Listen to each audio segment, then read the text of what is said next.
Hello there. Welcome back to the Agostinho Zinga Show, episode number 662. Hope you are well wherever this podcast may find you. I hope you are swimmingly. Hope you are good. Hope you are good. How am I? All good, all things considered. I cannot complain. I cannot complain. That's not what I do. I don't complain. I just keep striving. I just keep hustling. I just keep doing what needs to be done. And I keep putting one foot in front of the other and hoping for the best. And that's what I'm doing right now today. Yeah, so thank you for tuning in once again to the Agostinho Zinga Show. I am Agostinho Zinga, and this is episode number 662 of the number one cultural commentary podcast in the world, as voted by you, lovely fans, right? That's why I am. Grammy Award winning, Oscar winning, Oscar Grammy Award winning cultural commentary podcast. And I'm so glad, so happy to have you here with me right now so we can enjoy this lovely, lovely podcast all together. That's the main thing, right? That is the main thing. Anyway, so no one will know what happened prior, so I'm just gonna go right into it like nothing actually happened. That's the main thing. That's what pros do. That's what actual pros, actual people that know what they're doing, that's what they do. They just keep on keeping on and pretend like nothing happened prior. So to open up this show, and this is a bit of sad news to report, I just wanted to say a quick shout out and a quick heads up and RIP to Bob Lee, the founder of CashApp, who unfortunately was stabbed to death in San Francisco. Absolutely tragic news, really, really is. No one deserves to go out that way, and it's even worse because it happened in Portland. And according to everything I've been reading online, because I'm not from America, but allegedly Portland's an absolute hellscape. So you can just imagine how tragic that must have been, considering where he is, and also considering it was also the home of flipping Silicon Valley and all those flipping crazy places where people go and start startups and whatnot. So RIP Bob Lee. This is article courtesy of TMZ. And it says Bob Lee, the founder of CashApp, has reportedly been murdered in a stabbing in San Francisco. The 43-year-old was involved in the fatal stabbing early Tuesday morning, according to NBC Bay Area. Sources say that he was rushed to hospital after the attack but succumbed to his injuries. Absolutely tragic, man. RIP to that man. And you see some pictures here from the crime scene. And it continues. It says no arrests have been made yet, and San Francisco PD has yet to reveal any details about the alleged suspect. Lee was currently the CPO of the crypto company Mobile Coin, and he was the CTO of mobile payment company Square in the past, even working at Google in his early days.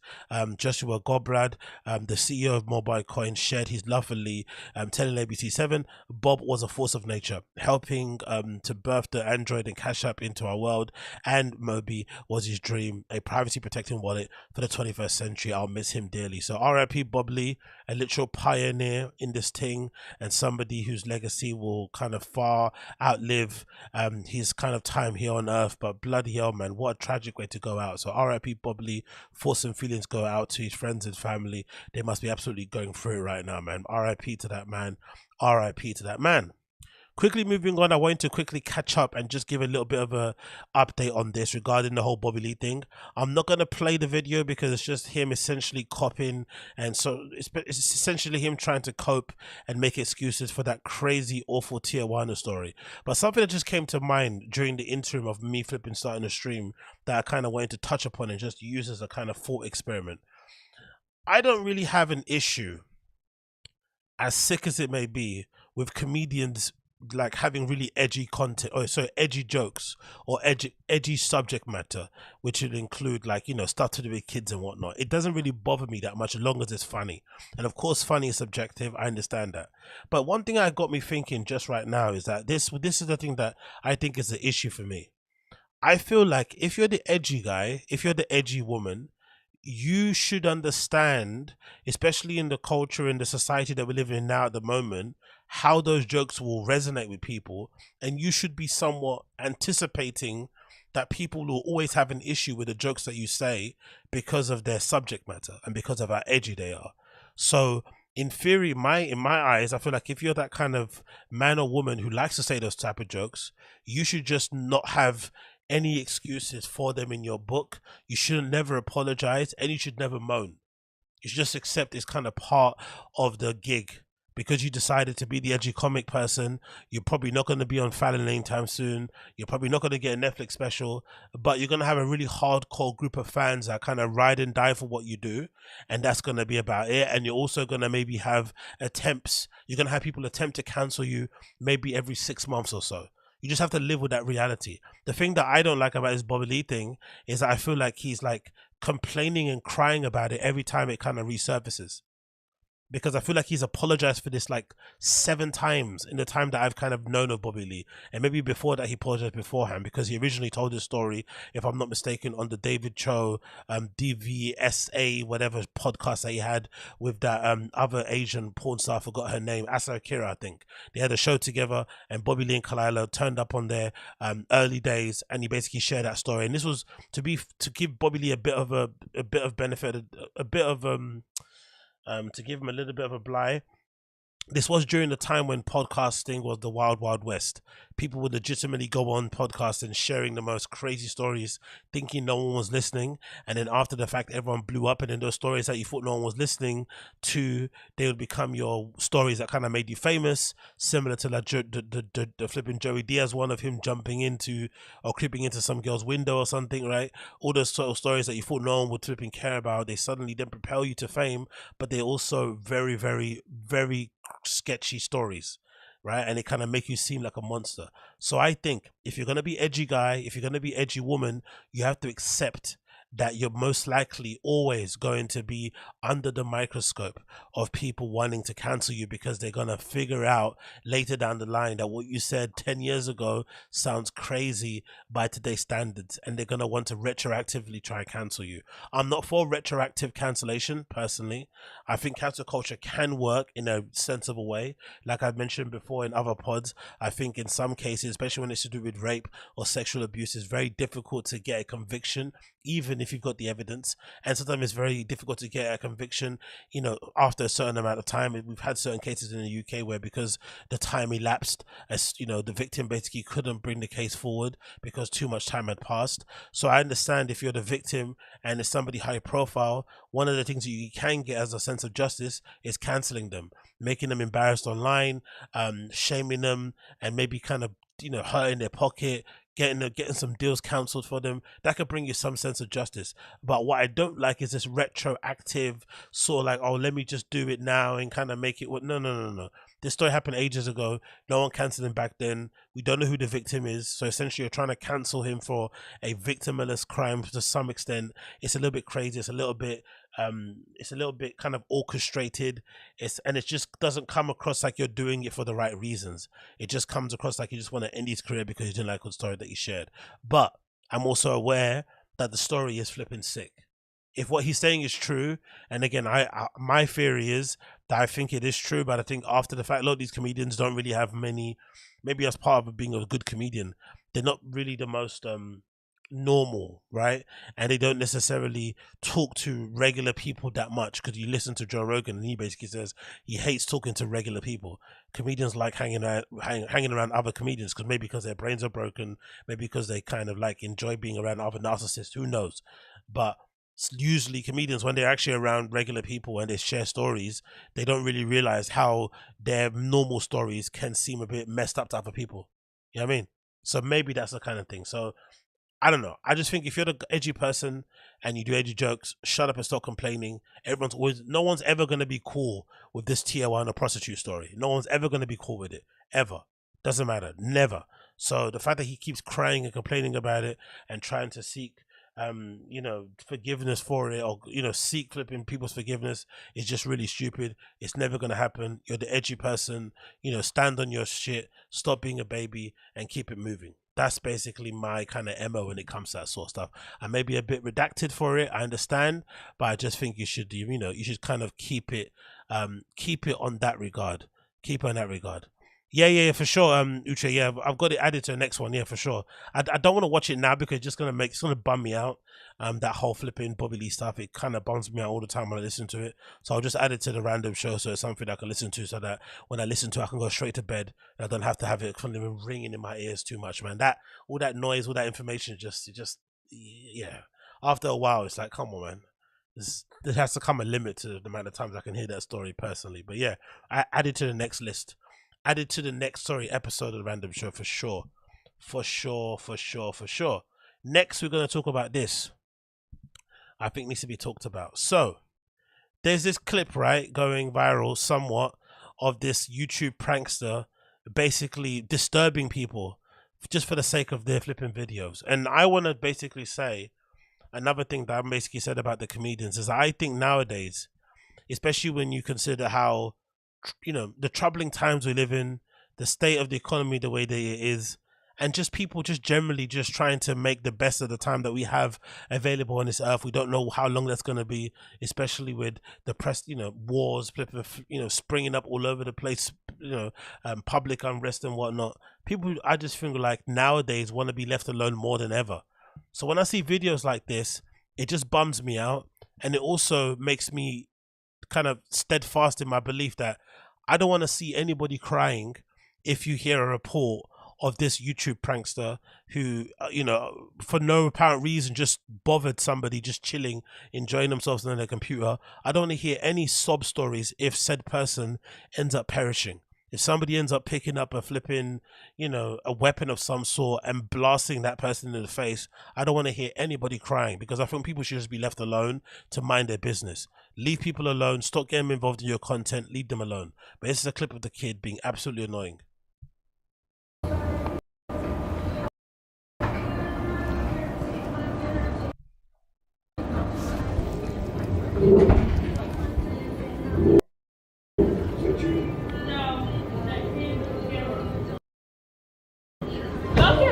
With my customers. So what I was just trolling a little bit. Trolling? Why are you trolling? I thought we'd have a little fun, but. Well, you don't need to troll me. Okay. All right. I don't know. I just thought it'd be funny. All right. Thank you, sir. Hopefully, yeah. I didn't get you too good, I mean, you're okay. Okay, cool. Alrighty. Thank you, sir. Great guy. Oh, my video. I don't know if they called on us or what, but imagine we actually get arrested now. Zoom in on him. Oh. Anyway, my video player is going super sketchy and going crazy, but essentially this kid is in this restaurant somewhere. An older man is just on his laptop, minding his business, browsing the flipping internet, bothering absolutely nobody. The kid starts playing a prank on him by tapping him on the shoulder and hiding behind him so that he can't see him. And eventually, I guess the old man sees a police officer walking by and basically reports the kid. And they get to the point where the officer nearly arrests him for bothering this old man. And at the whole time, they're in disbelief. They're laughing, they're joking. They're like, I can't believe it's happening. Look at the police officer's face looking at them. It's like, bro, some people don't want to be involved in your nonsense. Some people don't want this. Some people just want to be left alone to their own devices. And I think the police officer's got an actual quote here towards the end. What do you say? The police officer's got a quote here somewhere. I can't see it, but he said something. I don't think I got it here. But yeah, he basically gets arrested, I think, towards the end of it. But this got me thinking in general about my kind of goal when I was going out quite a lot. My main thing when I was going out often was my main goal when I was going out often was that I really did dislike people who would get you involved in their like party. Like you'd go to a rave somewhere or you go out just on a night out with the drinks, and there'd be that person who's like jumping from table to table, trying to get people involved in their conversation, asking where so and so's from, and it just was annoying because it was like they were trying to get you in their vortex of like happiness and hype when you just wanted to mind your business and enjoy your drink with your friend or on your own or whatever you were doing. And I felt like that it's a really tiny thing, but I feel like usually a person that does that, it says a lot about your personality. If you're the person that, you can't control yourself whatever you're taking, whatever you're drinking, you have to get everybody else involved in your vortex, or you're the person that tries to pull people into your party because you feel like they're not having enough fun. You've got to make their night more fun. Leave people alone. Leave people alone. He's not doing anything. He's at Dunkin' Donuts on his laptop, having a chill time, relaxing, doing what he's doing. And here comes this kid trying to have a moment, trying to get some clout just for the sake of it. Leave people alone. It's so unnecessary, really unnecessary, and it really, oddly enough, kind of gets my blood boiling in a way that probably it shouldn't get my blood boiling, but it does. I absolutely detest it. I hate it in every way possible. It really does flip and get on my nerves. I absolutely detest it. I think it's so unfair, so unnecessary. And then when, you know, said thing happens and one of these flipping children ends up getting flipping blasted in the face by somebody, then their parents are on these channels talking about, oh, he was a great guy, she was a great girl, they were the apple of my eye, they were all of this, they were all of that. No, they weren't. No, they weren't. They're a piece of crap. That's what they were. They were a piece of crap, and they tried the wrong person on the wrong day, and that person was not taking any jokes, and they ended up blasting him in the face. Leave people alone. Honestly, leave people alone. It's so out of order. No one needs to be involved in your vortex of bullcrap. I hate it, man. I absolutely hate it. Anyway, moving on from that, we got to talk about this. We have to talk about this, right? So, have you guys seen all this stuff happening with flipping KSI? It's been absolutely hilarious to watch, because I feel like this is how do you call it? This might be like justice for him deciding to kind of get on his SJW tip and start flipping riling and dunking on Kevin Samuels when he passed away. Kevin Samuels has his faults. We all know this, but the way that he was going hard on Kevin Samuels, KSI, when he died, I think it's something like a ha-ha, whatever it may be. It was him obviously trying to play up to the, you know, to the sentiment that existed on the internet at that time, that people hated KSI in general, right? I'm sorry, they hated Kevin Samuels. So they thought he's misogynist and all that malarkey.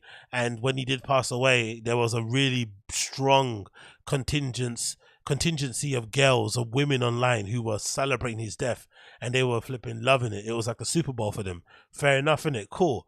But then KSI decided to jump in and get some free flipping clout points by dunking on him as well. And I feel like the ghost of Kevin Samuels has come back to haunt him, because now KSI has been involved in this nonsense thing where he was on this British game show we have here. And for some reason, he decided to say a racial slur that people used to say back in the day to describe Pakistani people. And it was kind of a broad term in general to kind of describe people that are, I guess, South Asian? Are they South Asia Pacific? I don't know. That region of like Indian and Pakistan, especially from the area of East London I'm from, when people could use that P word, it was usually in regards to just being insulting to anybody that happened to look Sikh, Indian or Pakistani, Bangladeshi, it didn't matter. Just to kind of describe people from that sort of region. And for some reason, KSI decided it was a good idea to say that in public and on TV and shit, and clearly it wasn't. And he got absolutely rimmed for it, and the people were going crazy. And now he's gone on this ridiculous apology tour to try and basically rewrite his wrongs. And I legitimately think this is some sort of like comeuppance for the way he went hard on Kevin Samuels. And it just goes to show, when you decide to kind of go this kind of weird performative work, because I think, personally, I don't think the work thing is bad. I think everybody should occupy a position that kind of is congruent to who they are as a person. So if you lean more woke, if you lean more liberal, cool. If you're more conservative and more, you know, whatever it may be on the right, cool. Just align with what kind of match up to your personality. The thing I hate the most is the grifting thing, where you're just kind of playing up to the thing just so you can make some money. But I also feel like if you do it the kind of virtue signaling way, you're usually going to end up being burnt, because deep down KSI isn't the left-leaning super liberal dude. He is the edgy, controversial guy. That's how he made himself famous on flipping YouTube in the first place, right? Saying crazy stuff, acting so crazy, and sort of kind of flying off the seat of his pants. But when you're lying to that side of things and you say stuff that goes a bit crazy, people then get mad, and then suddenly you have to feel like you have to go over and above to kind of prove to everybody that you're not a monster, and now he's on the world tour. But this is the clip of him saying the crazy stuff, I think, on that game show. This is Coach O'Shea Burrow said KSI apologized for racial slur and plans to take a break from social media. I think it's hilarious. Let's see the clip. This is a clip of him saying the thing. Look, we need points in it. I don't mean this maliciously, but the words. Obviously, you can't hear it there, but he did say the P word. It's a bit mad. And then obviously he decided to release a statement here saying that he's taking a break from the social media. This is his first apology. He's had like a row of apologies. The first apology. I want to apologize for saying a racial slur in a recent Sideman video. There's no excuse. Okay, sorry, it wasn't a TV show. It's a Sideman video that they kind of spoofed of that TV show. My bad, I retract that one. So we continue. There's no excuse. No matter the circumstances, I shouldn't have said it, and I'm sorry. I've always said to my audience that they shouldn't worship me or put me on a pedestal because I'm human. I'm not perfect. I'm human. I'm gonna mess up in life, and lately I've been messing up a lot. So I decided that I'm gonna take a break from social media for a while. Imagine taking a break from social media because you said a racially insensitive joke. Sorry. This is why you're taking a break from social media. And honestly, there's nothing I hate more than people who publicly declare that they're taking breaks from social media. Just take the break. Don't tell us. We don't need to know that you're announcing it and we can timestamp it. We don't care. Go and take the break if you need to take the break. But announcing it to people as if it's some sort of achievement is really redacted. And if anything, it says more about your lack of self-control, your lack of willpower, your lack of life, your lack of hobbies and interests that, you know, if you're not on social media, then you may as well not be living. That is really sad. I know a lot of people are like that, but, you know, if you are like that, you probably should try to find some other things that you can fill your life and your time with, because spending your whole entire time wrapped up on what's going on social, it's going to get you in trouble the way it did with KSI. So you thought that was it, right? You thought it stopped there. No, it didn't, mate. It continued. We get another apology, this time from the whole Sidemen flipping collective. Personally, for me, this is kind of hilarious because I'm sure there's probably one guy there that looks like he could be from that region of the world. But the other funny thing is that I've always fucking hated the name Sidemen anyway. I've never watched one bit of their content. I know of this guy here, Bazinga, because his name, you know, it's kind of similar to my surname. That's the only reason why I know of it. KSI I've never liked because I thought he was always a really corny type of dude in the first place, and it's just not my type of comedy. But the term Sidemen was never really something that kind of resonated with me. Same thing like Hype Beast. Why would you want to proudly, you know, stand behind the phrase Sidemen?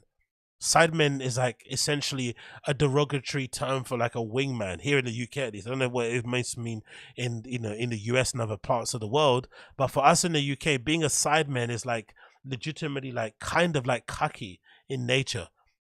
A little bit. Maybe I'm being a little bit extreme, but it's not the best compliment. So to kind of use that as some sort of flag to kind of fly under, never been a fan of it. So this is quite, for me, like gratifying and a happy place to be, because I've never rated these men. I think they were always flipping overrated, always corny, always lame. So it's good to see them getting dunked on and people squirming and whatnot. Life will return back to normal. It'll be all well and good in the next couple of weeks. Everyone forget about this, but it's nice to see these guys squirming because they fucking suck. It continues. This is an apology from Sidemen. During yesterday's Sidemen Sunday, a racial slur was said during the video. We accept that it was completely unacceptable and inexcusable. The fact that the incident was made light on the show was wrong and compounded the hurt. We deeply regret this and would like to truly apologize. We have reflected on this incident both collectively and individually and are truly ashamed that we let ourselves and you, the guys, down in this way. We want to use our channels to promote positivity, great entertainment, and we stand against racism and discrimination of any kind, and we failed to do that. Again, we are truly sorry and promise to do better. The Sidemen. Yeah, right. You know what's even funnier about it? I'm sure that guy Chunks, who, if I'm not mistaken, is Somalian, he's in the crowd. He's taking part in that game show. And he's from a community of people who, you know, I'd imagine, you know, have faced a lot of racial discrimination, especially in London, with some of the flipping slurs that get flung out there about Somalian people. So for him to sit there and laugh and giggle about that is hilarious. For them to sit there, record it, and put that video out, thinking it's going to be okay in the current climate we're living in, is hilarious. But again, I'm enjoying the squirm. I can't lie. I'm flipping enjoying the squirm. Anyway, you thought that was the last apology, right? You thought that was the last apology? Did you think that was a lost apology? No, you are incorrect, because there's more apology coming. More apologies for your head top. Look what KSI had to do. They took KSI on a shame tour around all the Pakistani community so that he could see the people that he hurt live and direct. He went to a mosque in Bradford. He had to go to a mosque in Bradford on his shame tour. He had to go to a mosque in Bradford. This is what he had to do. This is a caption courtesy of the Shea Bar. Following the recent controversy regarding the racial slur from KSI, he has visited a mosque in Bradford to learn more about Islam and the culture. It's a TikTok video of it. Okay, we're not going to play with the sound because it's a madness. This is him in there in the mosque with a do-rag on, trying to understand why that word is bad. Honestly, he's been taken on a shame tour. Look at him standing. Like, you could tell someone that hasn't been used to standing around in places like this for a long time because of the way he's standing. He's kind of got his heel resting on the top of his foot, feeling very uncomfortable. But you can tell he doesn't stand too much, right? He's either sitting down, training for his boxing matches and shit, or streaming. But he's rarely standing upright for the longest time. So he's got that weird little pose going on with his feet. Absolutely hilarious. But big up the Pakistani community for holding his feet to the fire. You love to fucking see it. Anyway, you thought that wasn't enough, right? You thought that was the last apology. You thought that was it. You say, Agostinho, no more, no mass. I'll give you another apology. One more apology for your head top. One more apology for your head top. He came again. KSI has issued another apology. One more apology for the racial slur he used in recent assignment. It's never stopping. He's going to go on a world tour at this point. This is KSI apologizing once again for this. Morning, everyone. Morning. So, I want to read a statement which I've written to make sure I express myself as clearly. They rented out a studio for an apology. Of everything I want to say. First of all, I want to address a recent incident in a video whereby my actions have affected many people, especially in the South Asian community. I want to take this opportunity to offer my deepest and most sincere apologies for my words and actions. In a recent video, I used a racial term that is offensive to so many, especially in the South Asian community. There were no excuses for what I said, and I recognize I've caused a lot of hurt and disappointment to so many people. Yeah, to so many people.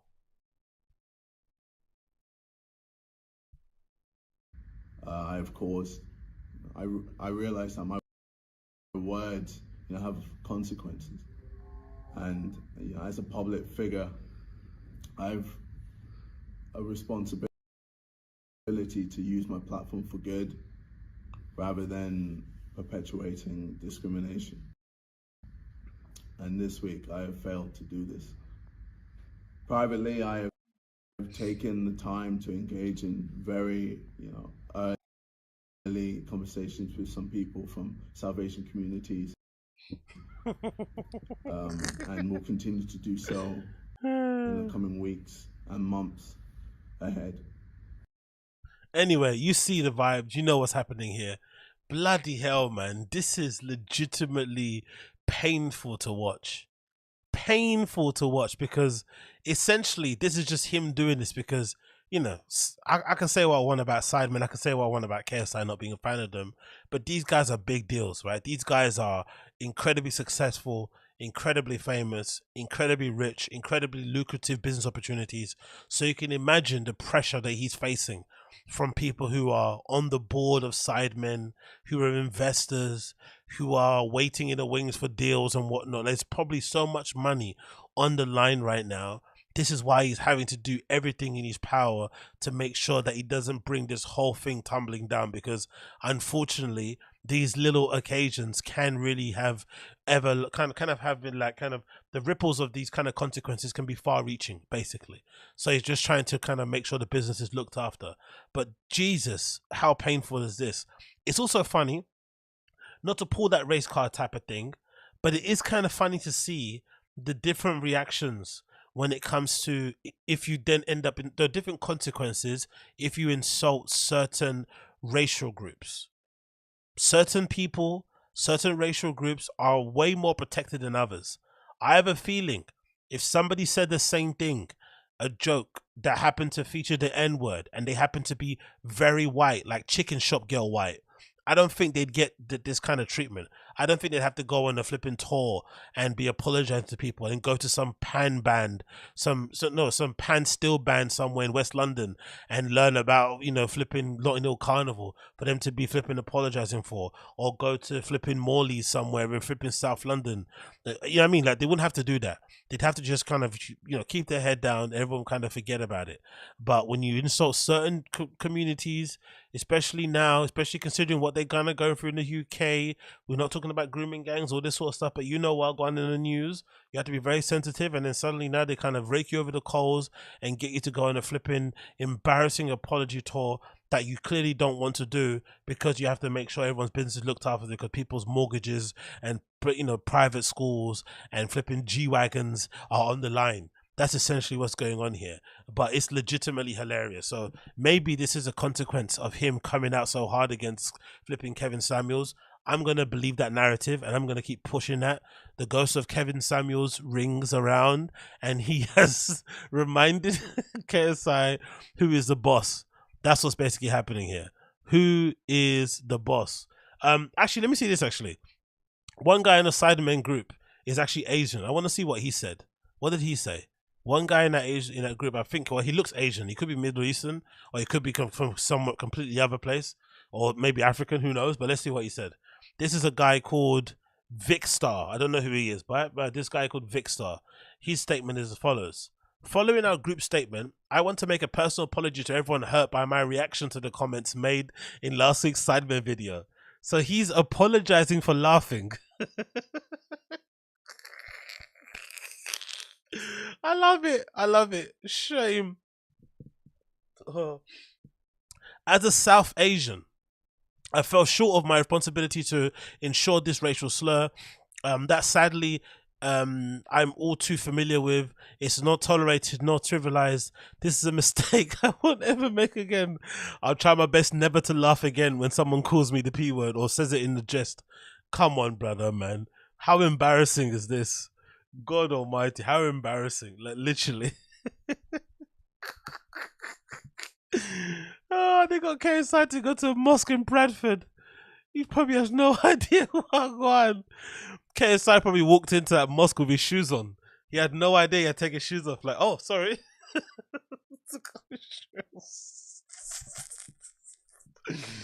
Oh, I fucking love it, man. Hilarious. Oh, well.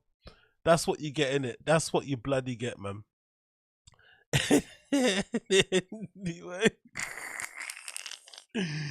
Oh, I'm sorry, but that stuff makes me laugh so much. I love to see it. I really do love to see it. So, moving on from that. Moving on.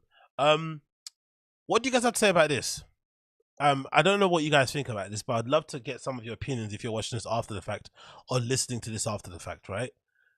I kind of think, unironically, that this Dylan Mulvaney Bud Light ad thing was legitimately one of the most smartest genius moves ever. It may have some long-lasting damaging effects to the brand, but I feel like if you wanted to create a very viral marketing campaign, this was the one, and it isn't even the most obvious one I would have picked. There's plenty of other people I would have picked to be the ambassador for flipping Bud Light, maybe not flipping Dylan Mulvaney, but whoever decided to go for Dylan Mulvaney, you are a genius. The amount of flipping outrage that this has generated online, the amount of free press and media has been pretty crazy to see. And I can't understand why the people who deemed themselves to be right-wing or Republican, why they're letting themselves get baited so easily.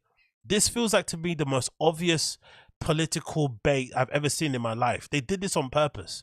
They didn't put Dylan Mulvaney on a can of Bud Light as an ambassador in order to kind of get people who are left leaning to buy Bud Light. They got Dylan Mulvaney to be the ambassador of Bud Light so that they could annoy Republicans. And Republicans are kind of falling for it.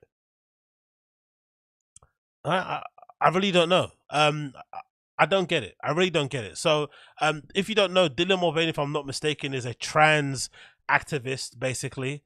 And a lot of people have this idea that Dylan Mulvaney is like a psyop. It's like some prank thing or something. But essentially, she's a trans activist. And people don't like that Dylan Mulvaney gets put into positions that some women don't get put in, positions that kind of thrust into media and different roles and different gigs and whatnot. I don't know. It's a bit messy, but essentially, it's a very controversial, very outspoken trans activist who people on the right don't like. And whoever at Bud Light does the marketing over there did a genius move by putting Dylan Mulvaney's face all over the flipping cans of Bud Light and doing a really trolly, I felt like, promo for it also, that I'm going to play for you down below. I think it's over here. It's like a TikTok. It feels a little bit trolly to me. Maybe you guys are not going to believe it, but I feel like this is done to bait Republicans to kind of get angry over nothing. So this is the Dylan Mulvaney, marketing Bud Light. Hi. Impressive carrying skills, right? I got some Bud Lights for us. So, I kept hearing about this thing called March Madness. And I thought we were all just having a hectic month, but it turns out it has something to do with sports. And I'm not sure exactly which my computer, come on. Sport, but either way, it's a cause to celebrate. This month I celebrated my day. Anyway, you get the answer, right? You get the answer. So I think it's bait. I think it's just bait to get Republicans to be angry. And of course, Republicans have gone crazy, especially on social media. You got videos of fucking Kid Rock deciding to pull out a strap and essentially obliterate whole packs of Bud Light that he had already in his home, which is crazy. You buy them and then you flip and shoot them to pieces. I'm not really too sure about that. But this is Chris Rock, putting out a message to Bud Light. Like, this is so corny.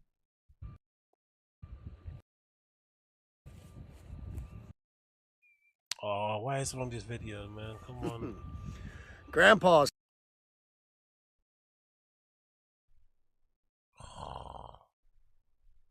Damn it. Feeling anyway, you get it. You get it. My computer's going a bit crazy, so I'm going to let me play the video. So I'm going to pause it, and I'm just going to show you what it looks like. But essentially, it's Kid Rock turning around, saying Grandpa's feeling a bit frisky. I didn't actually know it was Kid Rock before I even saw the comments, and then I realized, oh yeah, it has to be Kid Rock, because who else is going to be wearing a flipping Kid Rock flipping hoodie? He decides to rant, then he decides to turn around. He pulls out a semi-automatic weapon, I'm assuming, or whatever, some sort of firing instrument, and decided to obliterate whole boxes and crates of flipping Bud Light that he owns that happen to be sitting on some picnic table next to a lake. And then he walks off something like, oh yeah, that's what you get, Bud Light, being something edgy at the end. Just bizarre behavior from everybody involved. And I legitimately can't understand why people are getting triggered so easily about this. I think this is genius marketing. It kind of went to kind of trigger people. It triggered them, and now they're on it. And also, I think, chucking away beer or acting like this is kind of, I don't know, some sort of affront to you, when it's fucking Bud Light, the worst type of beer ever. I had a couple of swigs of one once before and never again. It legitimately might be the worst tasting beer I've ever had in my entire life, and I'm not even the biggest beer type of guy. So to be making such a stink and kicking up such a fuss over Bud Light is legitimately, I think, one of the biggest R-worded things I've ever seen in my entire life. It's redacted. Please, it's just Bud Light. They're obviously doing it to troll you. Don't get triggered. It is what it is. And if anything, it's a genius move on whoever decided to get Dylan Mulvaney involved in that flipping Bud Light ad over at Bud Light. It's a flipping legitimate genius move, in my opinion. They did it. It triggered everybody. And everyone on social media is blowing up all their flipping cans of Bud Light, and people are clearly having a flipping whale of a time with it as well online and trolling each other and getting annoyed with it. It's absolutely crazy. There's more videos I can actually show you. If my computer would load and not be flipping twitchy, I'd show you another video actually, or play you another video that features another guy who seems to have a really nice house. I'm not gonna lie, his house looks fucking beautiful. Really big. He's got a really funny bow-legged walk, but he's got this really nice crib where he happens to have loads of flipping boxes of Bud Light like stored all over his flipping, estate, that he then decides to flipping, get out and throw in the bin. But the house itself is pretty sweet. Let me see if I can get it up on here. It's a pretty nice little abode. I think I've got it on here now. I think it was courtesy of the Chuds of TikTok, which is a pretty funny little account. Let me see if it loads.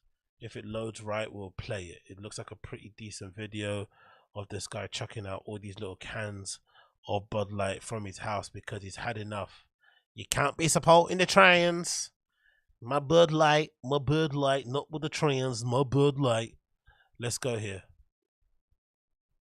Of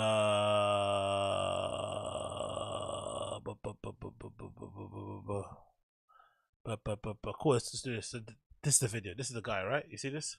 Hey, big up that Indian dude.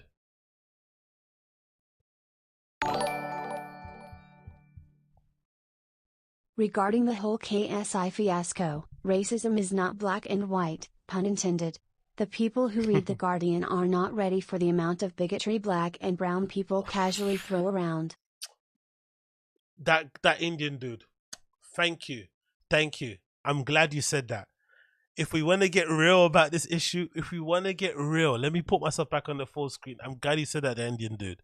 Having grown up and having gone to really dodgy hood schools in East London, I can tell you the amount of things I've heard black and brown people say to each other on the playground. Ooh, you will be amazed. Guardian reading people, heads would flip and explode if they heard what us black and brown people say to each other, on the playground, in jest, sometimes as an insult, whatever it may be, sometimes a tease. It's pretty wild.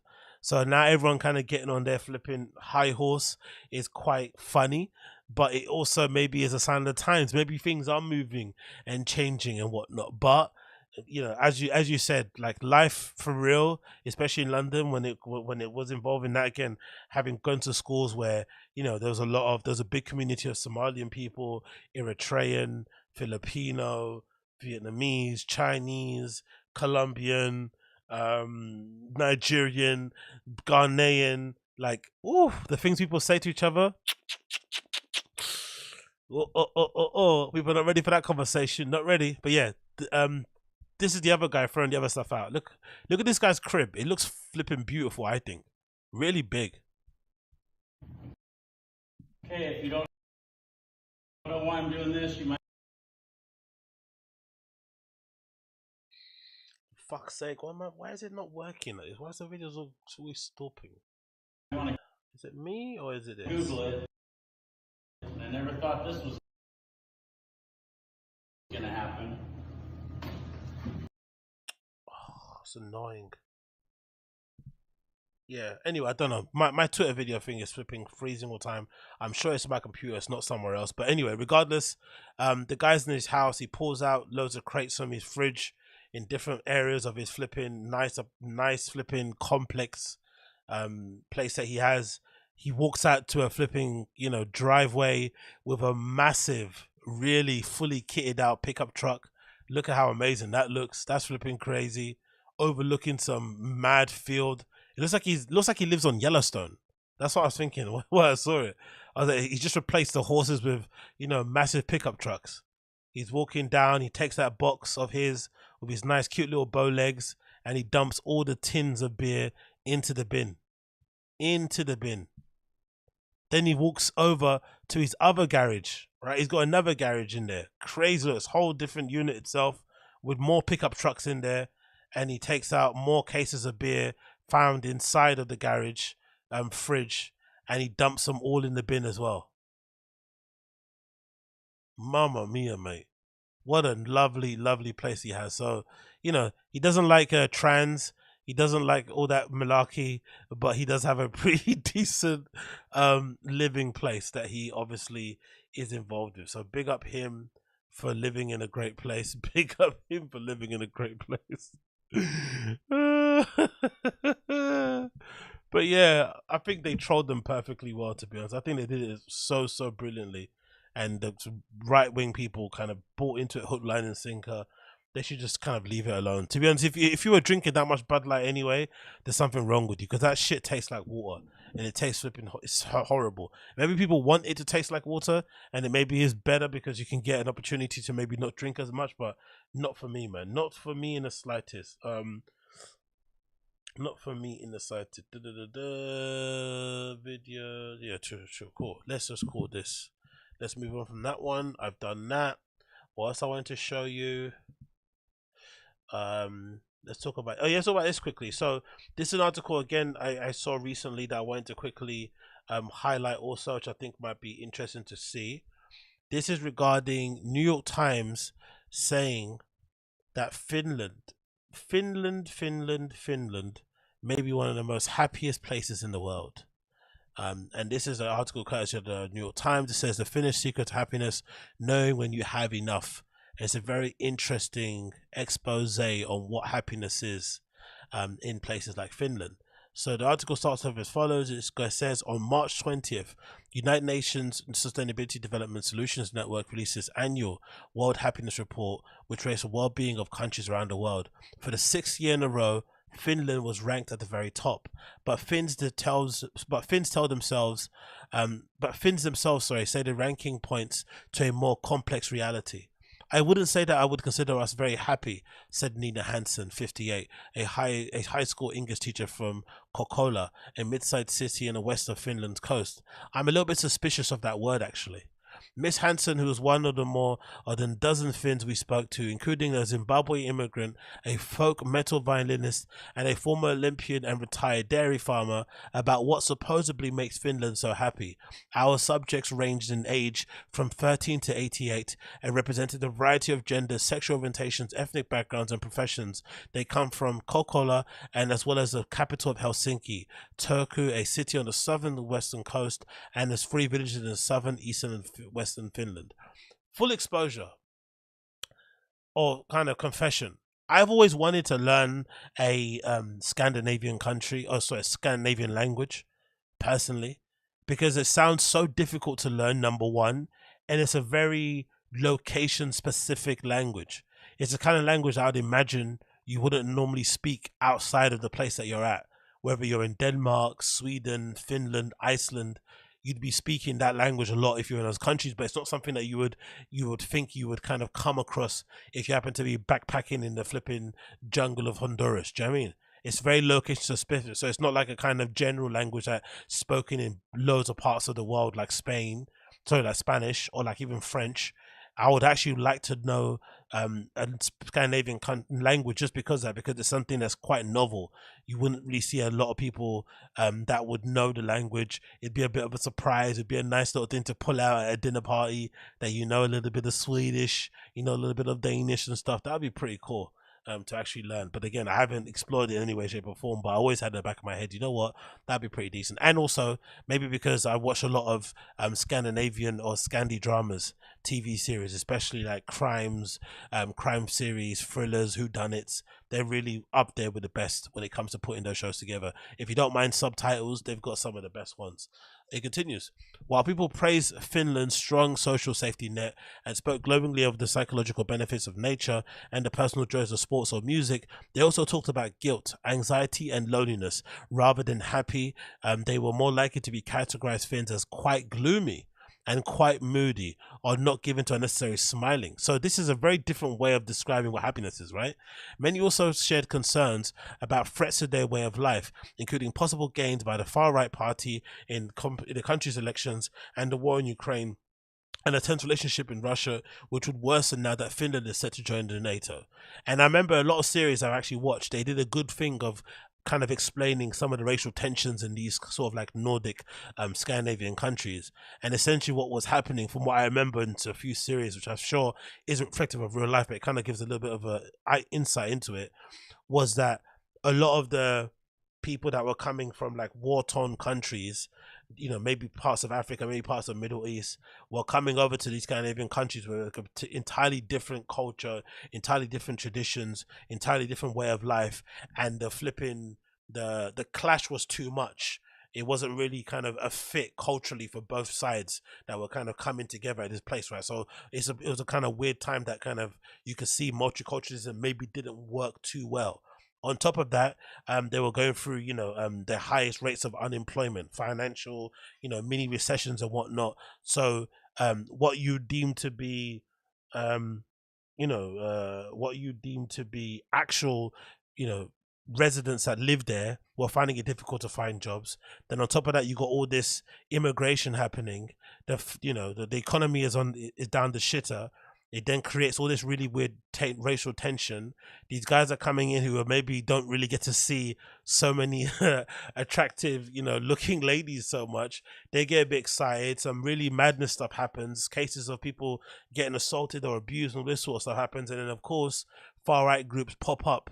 They see all this unrest happening and they sort of seize on it and jump onto it, which is what led to all of these, especially those countries. And if I remember reading correctly, a lot of those places in Scandinavia kind of had a real big right-wing uprising because a lot of those parties were able to identify or kind of speak to the pain and the struggle that a lot of people were going through because of the mass immigration that was negatively affecting them, whether it was kids in school, not having school places, whether it was jobs and whatnot. All these things were kind of getting affected, and the far right came in and swooped in and took advantage of it quite cleverly, actually, if you think about it.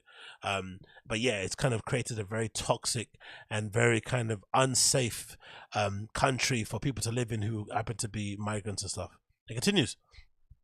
It turns out even the happiest people in the world aren't that happy, but there's something more like content. Finns derive satisfaction from leading sustainable lives and perceive financial success as being able to identify and meet basic needs.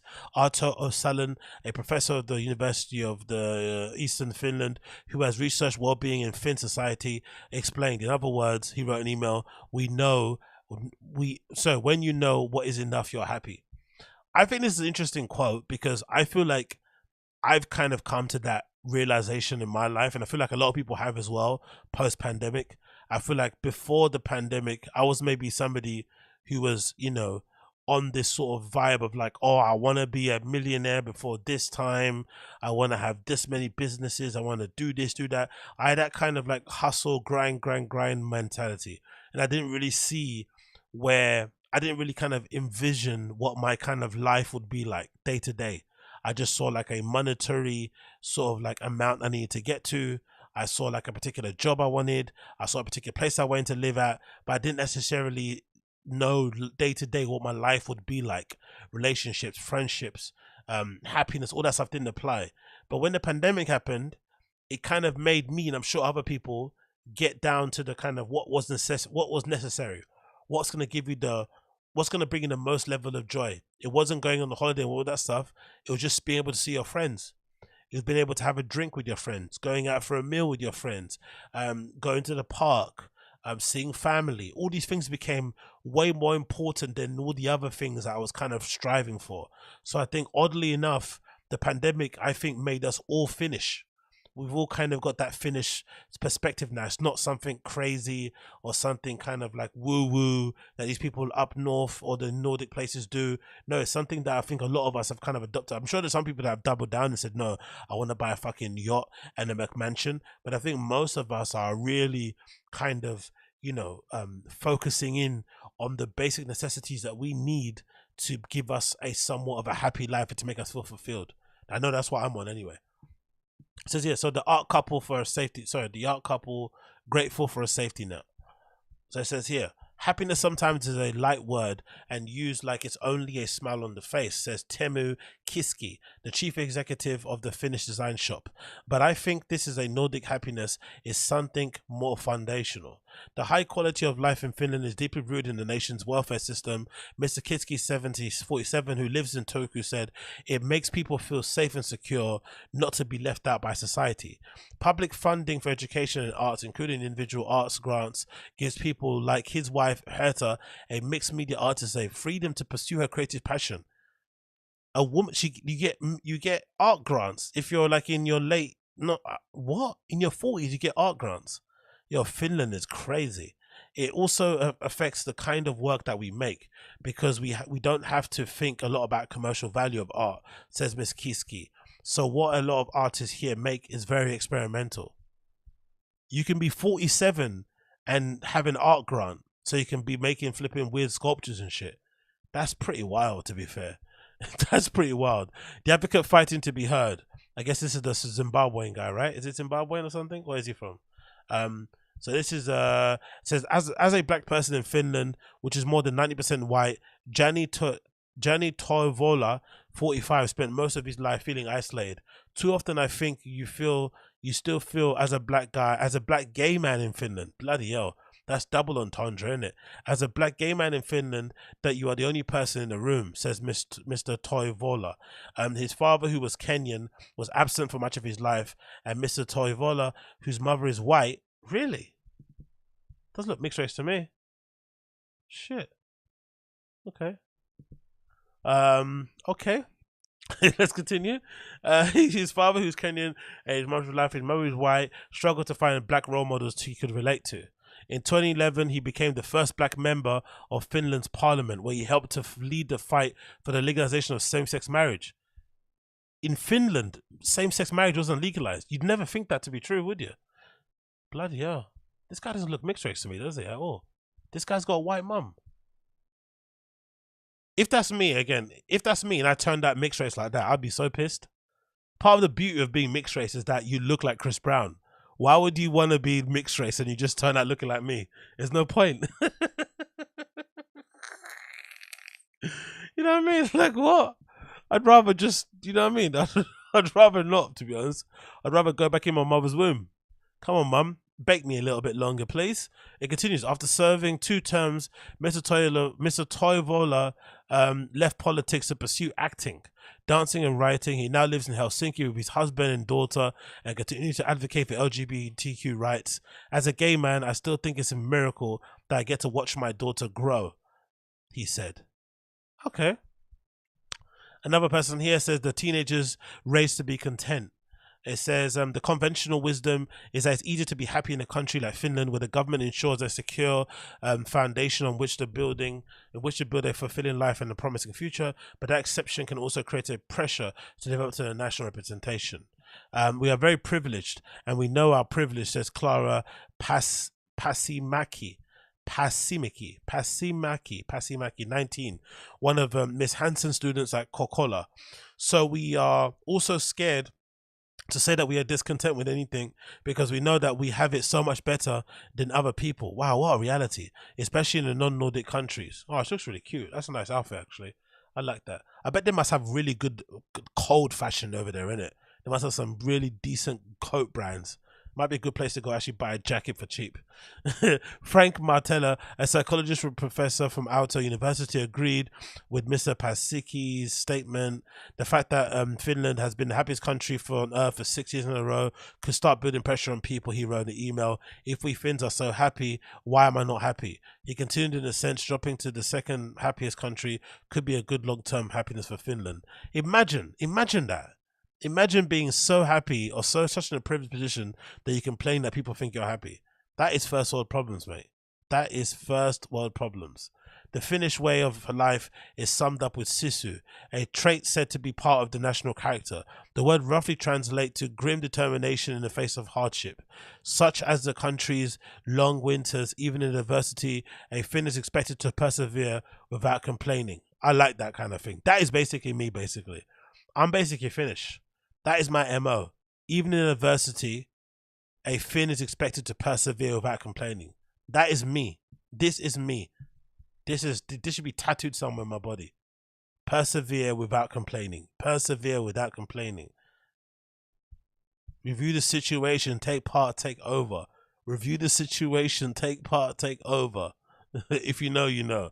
Back in the day, when it wasn't easy to survive the winter, people had to struggle, and then it's kind of been passed along generations, said Miss Pasimki. Our parents were this way, our grandparents were this way, tough and not worrying about everything, just living life. So yeah, crazy little article there about Finnish. I'm not going to read the entire thing. You can check it out if you want to. I thought it was rather interesting to see Finnish people basically complaining that they keep finishing too high up on the happiness report and they're not actually happy day to day. They just found out a way to be content with what they have. The article title is The Finnish Secret Happiness, Knowing When You Have Enough. It's available on the New York Times website. If you need it, do your Googles. Do your Googles. Okay? Do your Googles. Moving on from that one, let's talk about this. Let's talk about this actually. So we have a lot of up and coming parties happening here in London for the bank holiday that I'm not interested in or not going to go to, and it's pretty decent of me now because I feel like I'm maturing and growing up, where I'm getting to the point where I'm going to the things that I actually want to go, but I'm also not getting FOMO for just not being at places, because there were times in my life where I just wanted to go to places just to be there, just to be seen, just to be heard, just to be in the mix. And usually when you do those type of events and you go to type of the parties, they usually end up being real big letdowns, and you end up kind of regretting going, wasting your money, wasting your time. So now I feel content that I'm just not that bothered about going out for this bank holiday weekend, even though the parties listed here look fairly cool. You've got the Cause 5-year party part 3 happening. You got Hydra happening, which is one of the last events ever happening in Printworks. You've got another Printworks event happening on the Friday. You've got Andrew Weatherall anniversary event happening at Fabric. Loads of great things happening, and I legitimately couldn't care less. Couldn't care less, and I'm really happy to be indoors, relaxing, chilling, reading, watching documentaries, and just having a blast of a time at home. And I love that for me. I really do love that for me. I just wanted to give myself a pat on the back for it. That was all. That was it. Nothing else I wanted to say about that. I just wanted to give myself a pat on the back for not having FOMO and for not being a little rave WHORE. Moving on from that one and talking about being a rave whore, this is the recent update courtesy of Berghain regarding their May lineup. It feels like they've dropped this early. Usually, if I'm not mistaken, the lineup for the following month is usually dropped on like the 10th of the previous month, so it'll usually be around April 10th and some April 11th you get it, but they dropped this a few days in advance, maybe because of the bank holiday. I'm not too sure, but here's the main lineup to quickly go over it. We've got the garden opening. Finally, the Berghain garden is opening on the 1st of May. If you don't know what that is, it's basically the garden inside the Berghain. It's really nice. It's quite picturesque. It's quite chill. People love it in the summer, and it's a good opportunity to rave open air style, because that's another kind of really nice part of Berlin in general. They have a really cool open air culture, similar to like Spain, similar to parts of France as well, where they have these really nice venues, where they have these nice little courtyards and places with great sound systems. Sometimes the sound system are tweaked to kind of accommodate for it being open air, where you can be outside smoking a good little doobie, sipping on something nice, talking to a couple of baddies while you flipping, twirl your fingers in the air and start whistling at the nice electronic beats playing through the speakers. So they know how to do outdoor life really well, and I think we have this really weird thing in the UK, maybe because, especially in London, because it's all on top of each other and there's no room, but essentially all the bars that have gardens in the London for essentially have to close the music off usually around 10 or 11 p.m, which is insane. So they force everyone back inside, or they tell you to go home if you don't want to stay inside. But in Berlin, the outdoors places basically stay open all days basically, all day long until the end of the party. So if you want to have like a quote unquote garden rave, you can just stay in the garden, have a pack of cigarettes there, chilling, having your cocktails and stuff, talking and having a good time without going inside once. So I absolutely love that. Anyway, so they got a garden opening on the 1st of May featuring Boris, Gabriel Kwarteng, Ogazun and Roy Perez. I feel like Gabriele Kwarteng is playing at Berghain way more often than prior. I wonder if she's already been welcomed into the team or she's part of the residents, but regardless, it's pretty sick to see. So big up Gabriele Kwarteng there. Then we've got on the Friday, we've got Bambi playing.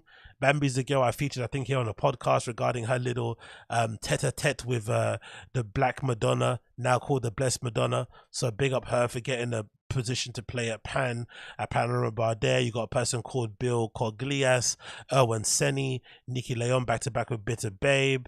You got Nanguju back to back with Tati or Melly and Up Sammy, who I'm a big fan of. Up Sammy's flipping amazing. Then the first club night you've got on the 6th of May, Answer Code Request, who I love here, Justin Perry, who I love, The Lady Machine, who I love, Panorama Bar. You got who I like here, Bin, Genie on Earth, Gideon, Haiti Lorden back to back with Love Fingers. Oh, that's nice, isn't it? They're actually a couple. These two are a couple. I actually follow Haiti Lorden on social media. She's an absolute angel. So big up Haiti Lorden. They're back to back with Love Fingers, playing alongside her boyfriend. That's gonna be lovely jubbly, isn't it? Right? Don't get me wrong, it can get a bit corny when there's like DJ couples, when they start mixing and stuff and they start flipping, sucking each other's face off behind the booth. It can be a bit corny, but when it's done right, it can be kind of cute as well to see these couples who are united, who have been brought together by the power of vinyl and tunes, lip sync behind the bar. Then you got Refugee Worldwide Night happening as well on the 12th of May, featuring Helen Starr, Kush Jones, No Plastic, PLO Man, Richard Aking Benin and Sassy J. Then you got another club night happening there the following day, the 13th of May. Who do I like here? I like Barker in the main room. I like Ben Clock. I like Cora. I like Fadi Moham. I like Face Fatale, Virginia, of course. And in Panorama Bar, you got Michael Blood playing Batu, Ryan Elliott, back to back with Michael J. Blood again. DJ Sprinkles playing. That's awesome. Not heard DJ Sprinkles in a while. That's a real nice booking over there. Some nice ones here checking out. Let me just scroll down and see anything else I can see. Young Marco's playing on the 19th at Panorama Bar. Josie Rebel, UK Stand Up, big up her. She's awesome. She's playing at Club Night at Berghain as well on the 20th of May. And you got a Toy Tonics night. Oh my god, that's gonna be fun. Wow. Okay, this might be one I have to add to my list. I went to Berlin specifically for their party at Club Oxy a few weeks ago, and now I have to add this to my list. This might be another one I have to go to. Oh my god, 26th of May, there's a Toy Tonics jam happening in Panorama Bar on the Friday, featuring Barbara Boeing, Cody Curie, Jeannie Lane, Capute, who's the founder of Toy Tonics, and Sam Raffaello. And Toy Tonics is basically like an Italo disco, new disco, indie dance type of label. So really kind of light, airy, summery, poppy vibe, which is perfect for the summer months. I'm imagining over there in Berghain, Panorama Bar. So this is a brilliant booking. Oh, I can't wait for that one. Toy Tonics and Panorama Bar. Wow. And then the following day, the main room, you've got Arthur Robert, Inox Trax, Jacko, Casper Marot, Lily Ackerman, who I know, Nihad Tule, Olivia Mendes, Philippa Pacho, and in Panorama Bar, you got Dinky, Elissa, Fort Remu, Kikelomo, and N Baukhammer. This might have to be it, man. I might have to be back out in Berlin again for this weekend. It might have to happen. So if you don't see me around on the 26th, the weekend of the 26th of May, I know it's a long time coming, right? You're gonna know why. If you don't see me around this time, you're gonna know why. This might be something I might have to go to. But yeah, Berghain May lineup is out there. If you're interested, you know where to get it. If you're interested, you know where to get it. Next on, let's quickly talk about this. This is courtesy of RA, and it features news regarding Whore, the Berlin live streaming radio show platform that have now moved over to London for a temporary London studio while they do this residency over at Phonox, which looks pretty cool. This is courtesy of RA. It says online streaming platform Whore has announce a temporary London studio, as you can see it there, with their classic neon colorways in there. They're going to be live streaming and doing different things in that space there. I think it looks like it's in Brick Lane. It looks like a Brick Lane type of area, and I remember this. It continues. It says located on King's. Oh, it looks like not Brick Lane. I thought it was Brick Lane. It's actually Dorset. Nowhere near Brick Lane. It says located on Kingston Road in Dorset. The pop-up space will host live broadcasts throughout April to coincide with the Berlin station's residency in South London at Club Phonox. The bittersweet thing about this for me, I did email them once to do a live stream, DJ live stream on their platform. I don't really like emailing people, to be fair. I think, if things are meant to be, they're meant to be. But one in the rare times that I did reach out to somebody, I reached out and emailed them. I got a pretty decent positive sort of reply of like when I could come over to Berlin to do the live stream and dates. But then in the time that I replied, literally that same week, the place just blew up. It became like really hype and shit, and then it felt like they were starting to book some actual legit people, and then I guess my email kind of fell by the wayside and no one followed up. But this was at the beginning when they were basically starting, so that's my claim to fame. But I'm still a fan of what they do.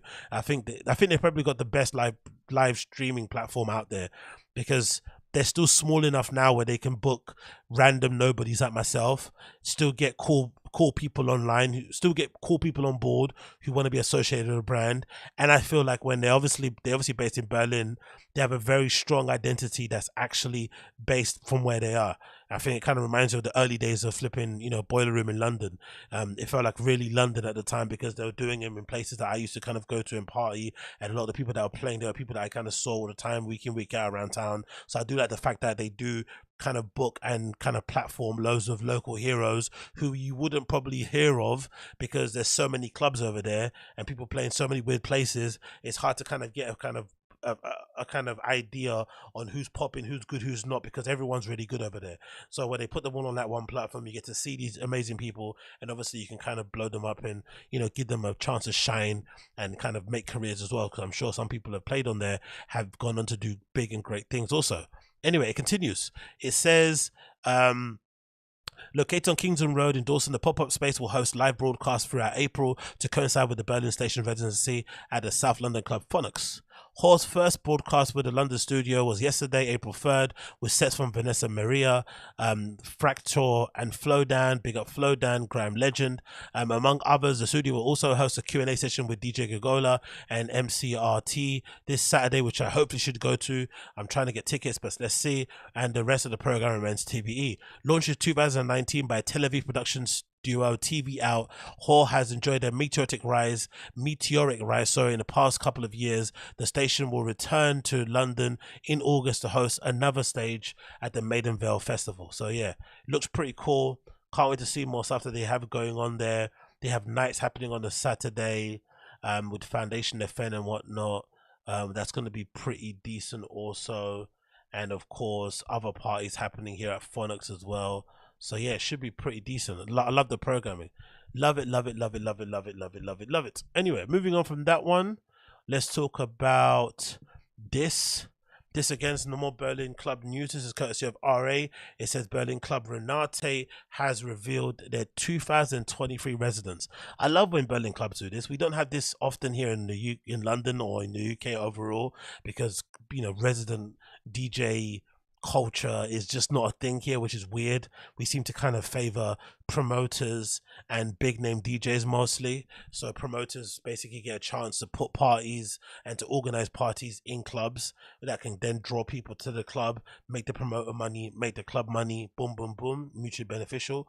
Or they just book big ticket DJs who people want to go see, people pay tickets and they go see them. But the idea of like cultivating an array, a roster of resident DJs who can program and so who get to play week in, week out, who get to kind of learn the audience, who kind of get to gain the trust of the audience in general, and kind of build their career, doesn't really exist for some reason. It's just not a thing here in London, and I really do wish it was, because it would make my life much easier. Because I feel like if I really want to progress in my DJing thing, I either have to just learn how to produce, which I'm kind of slowly coming to the realization I probably just have to learn how to produce, even if I don't want to, or I'm going to have to start promoting and putting on my own parties like I was doing before, and just booking myself and hoping that could kind of propel me that way. That's the kind of thing you have to do. But anyway, this is courtesy of RA. It says Berlin Club Renate unveils 2023 residents. It says Adi Toledo, Amy Dabbs, and Forzila and Vaio PRG have all joined the roster. I have no idea who any of these people are, but I bet they're flipping amazing.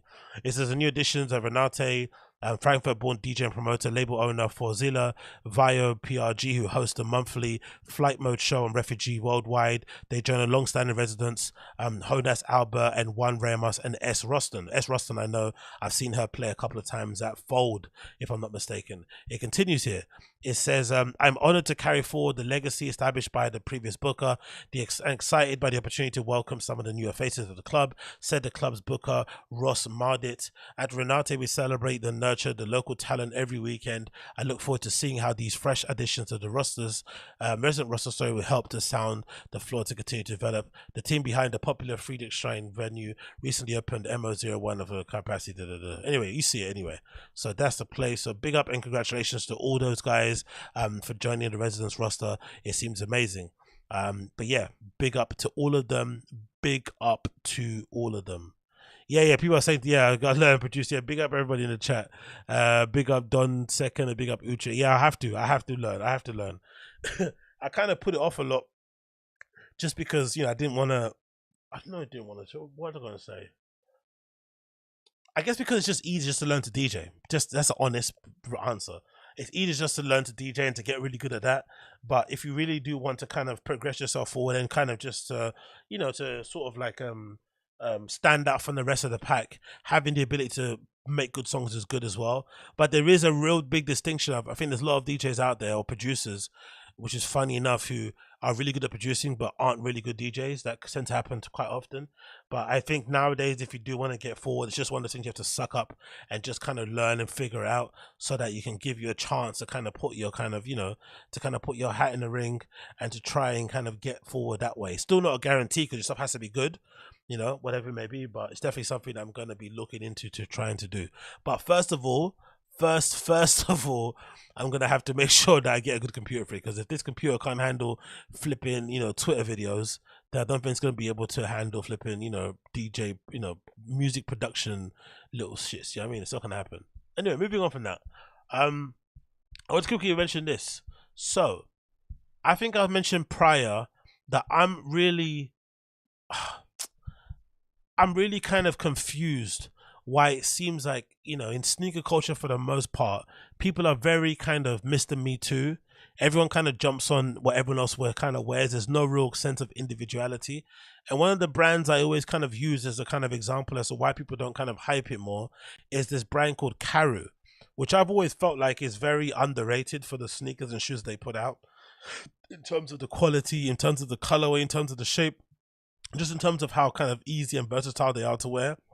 Now they're not flipping Air Maxes, they're not Adidas's, they're not cool New Balances, but I feel like they're unique enough and probably a little bit different than what everyone's wearing out there to kind of stand out from the pack. And also they just give you a little bit more of a individuality than wearing the same old Jordan or Panda Dunk that everyone's got. And this particular Karhu is a collaboration with Universal Works, so it's obviously a little bit more luxed up and whatnot, but I still think regardless of it, it's still a pretty decent shoe. Look at that shape. You got this kind of like Cortez-y type of shape. You got the makeup of colors. You got like a navy. You got a nice cream. You got a nice olive. You got this really nice detail that I like here at the bottom, where you have this really nice yellow outsole, which kind of gives it a great little pop there on the outside. I love all that going on in there, but I really do like the look of them. But you don't really see many people out here wearing Karhu shoes for some reason, or you don't really see many brands doing collaborations with Karhu either. And I feel like everyone kind of is holding out and waiting for the Adidas nod, for the Nike nod, but you'll probably be better off, I think, going for like a Karhu, you know, or these kind of smaller brands that are not maybe that as hyped, and kind of getting them on board to do a collaboration with, because you could do way more creative and interesting stuff. Like this cream makeup of the second shoe they've got is flipping beautiful. This actually might be better than the first one. I think I'm actually like that cream one better than these. I'm not gonna lie, I think that cream was actually gorgeous. But yeah, you get to do way more interesting projects. You get to maybe customize and edit the shoes way more, and you also get the ability to create your own little kind of legacy. You get the ability to create some bit of history also, as opposed to kind of joining the kind of band of, you know, hordes of people who have done collaboration with Nike and Adidas. At least this will actually stand out when you look back at it. But this looks lovely. That yellow outsole pop is a really nice addition. I love these. These are really, really nice. But anyway, let's read the article courtesy of Hypebeast and see what they say that went into the background of this shoe in particular. It says Nottingham-based brand Universal Works understands this audience. Much like, I thought it was going to say understand it as Simon. I was going to X off it straight away. He decided using fucking Twitter speak or TikTok speak. He continues to say that much like his co-founder, David Ketty, the clientele possesses an understanding of making workwear work for everyday moments and how finishing touches can be added to elevate a look from an honest clothing into garments into garments. Oh my God. Let's read that again. How finishing touches can be added to elevate a look from honest clothing into garments fit for going out. Who's writing this, man? Eric Brain.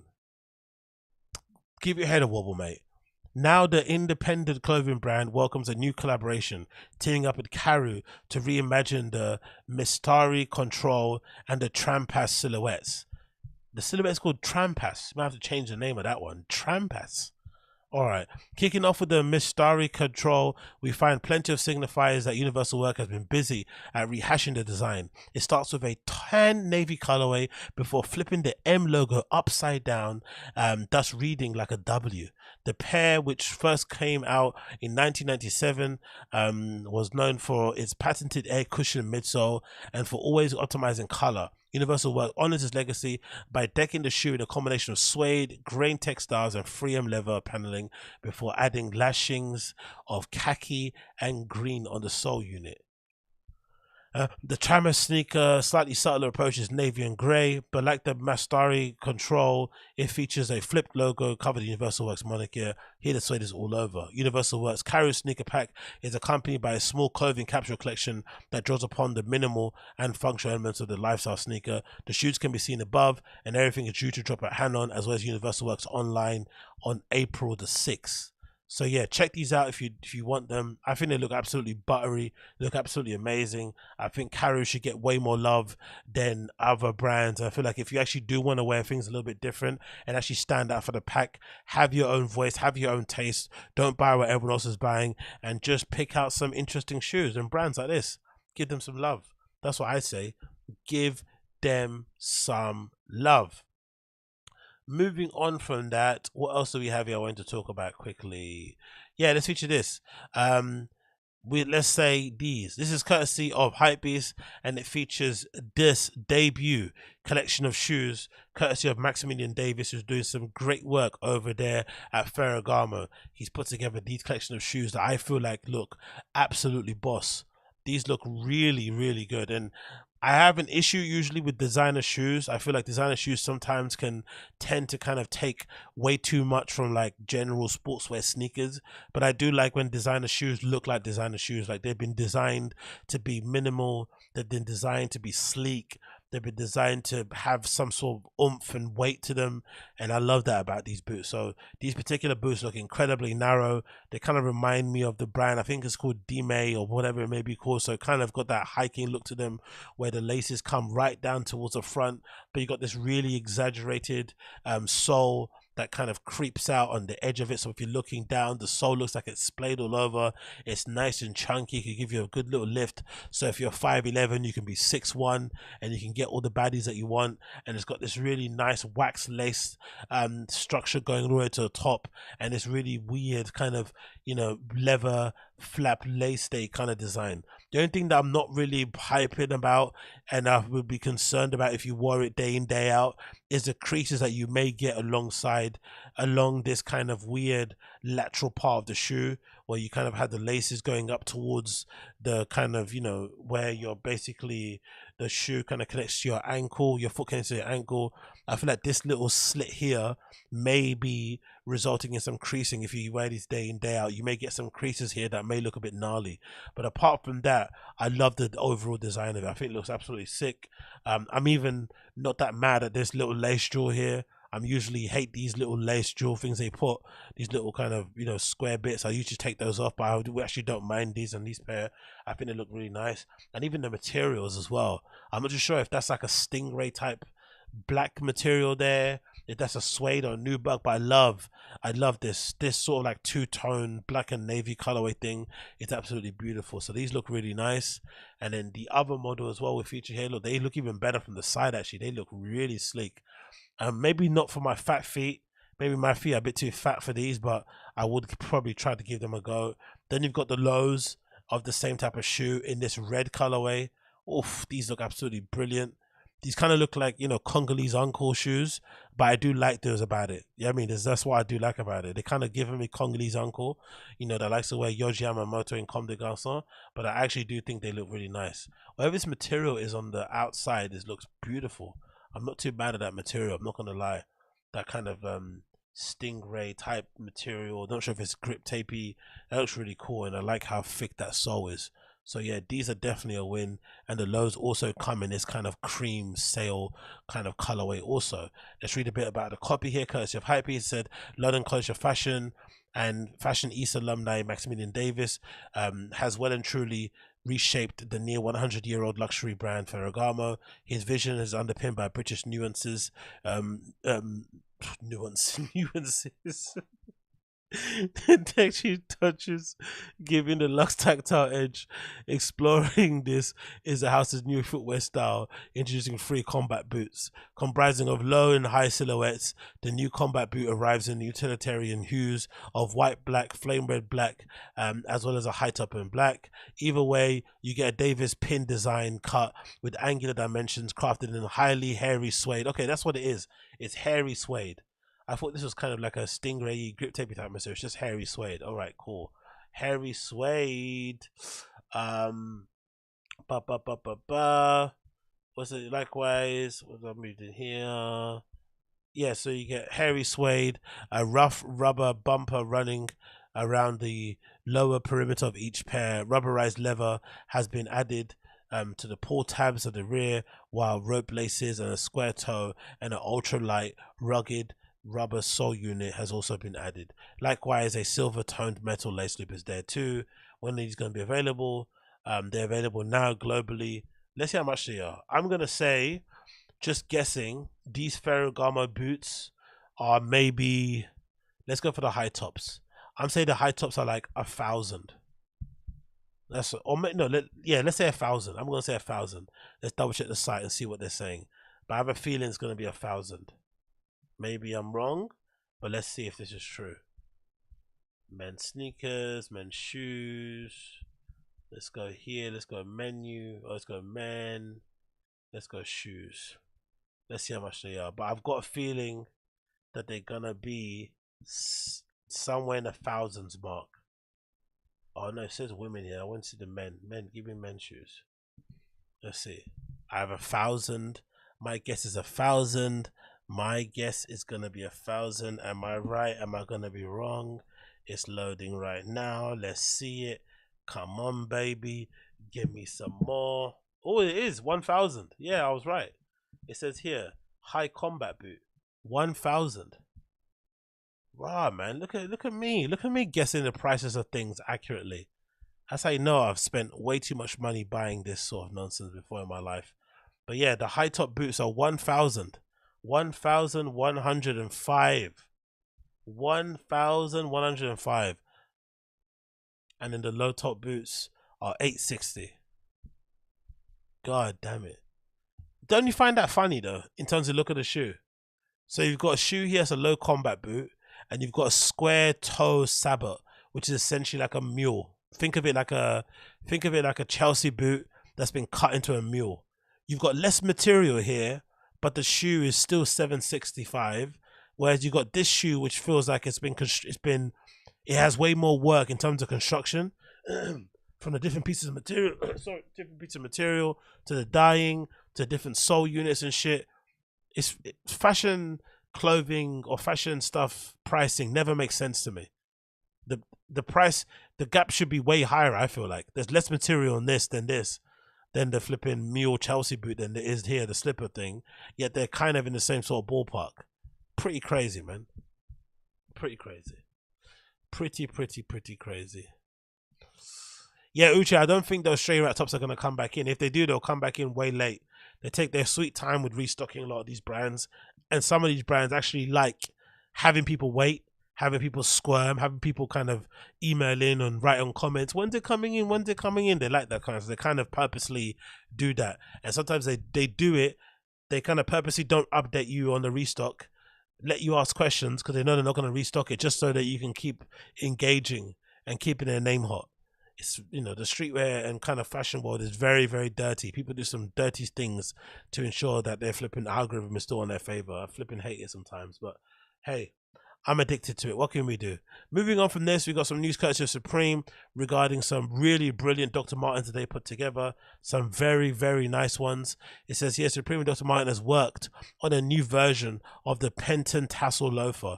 The shoe features a hair-on hide and smooth leather uppers with engraved logo, metal tassel rings, and an airwear cushion soles. Made exclusive for Supreme, the shoe will be offered in 3 colorways, available on April 6th. And I legitimately think this might be one of their best Dr. Martin collaborations ever. These look absolutely sexy. And I have to say, having worked at Dr. Martens for a long time and having worn a lot of their shoes, the only thing that's scaring me about these is that these are very uncomfortable. Dr. Martens, for me anyway, in particular, they take so long to break in. They're not the most forgiving shoes to wear. I can tell you that for much sure. So they may look appealing, especially in this turquoise color with this amazing gold little tassels on them, but they absolutely make my feet bleed. And back in the day when I used to work for Dr. Martens, you'd get 2 pairs of Dr. Martens for free every season. And usually I'd have to give them away because I could only wear 1 pair, because the pair I could wear were the ones I broke in. To wear a brand new pair, you were basically committed to having your feet bleed. So it was never a kind of good idea to do. Oh, this kind of a cow print type of flipping colorway is so buff.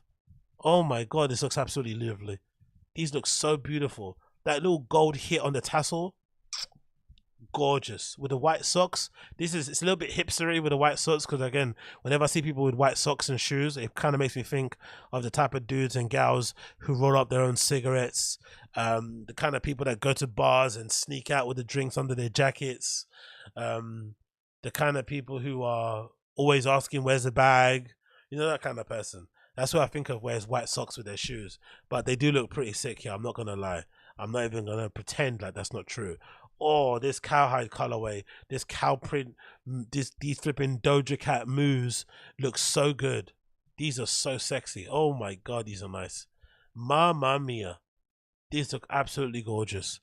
So sure, the standout colorway are these blue colorways and this sort of like cowhidey type of thing. Those are definitely the 2 standouts.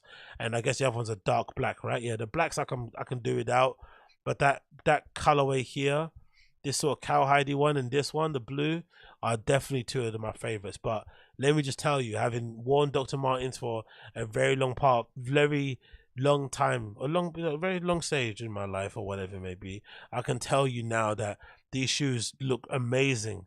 They actually do wear in pretty well and they're very comfortable after you wear them in, but when you first get a hold of them, oh, they can make your feet bleed. They can make your feet bleed. But I do appreciate them for doing the collaboration regardless. These are really nice. I do like this partnership between Supreme and Dr. Martens. It's fairly sick.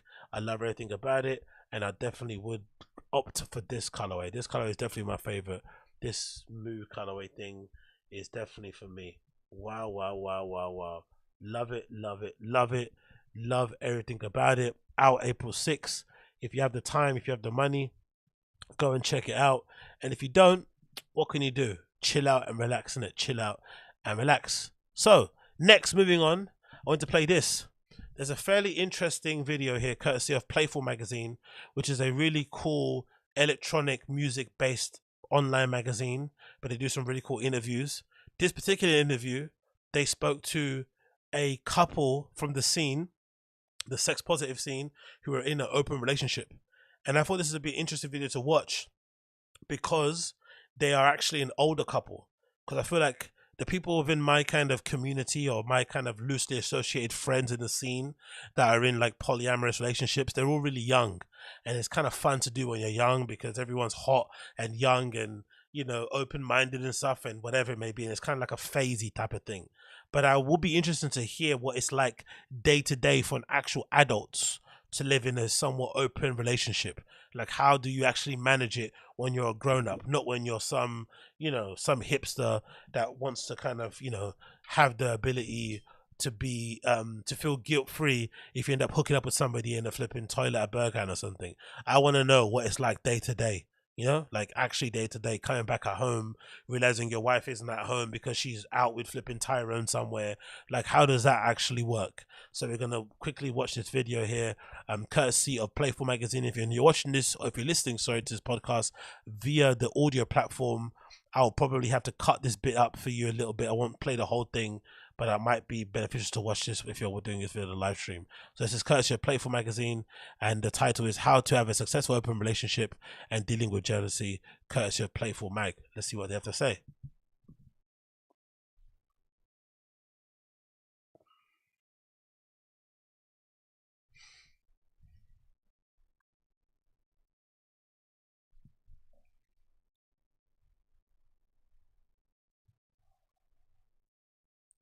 Come on, it's loading now. Come on, come on. Welcome to Playful Podcast, your guide into... Let's fast forward a little bit.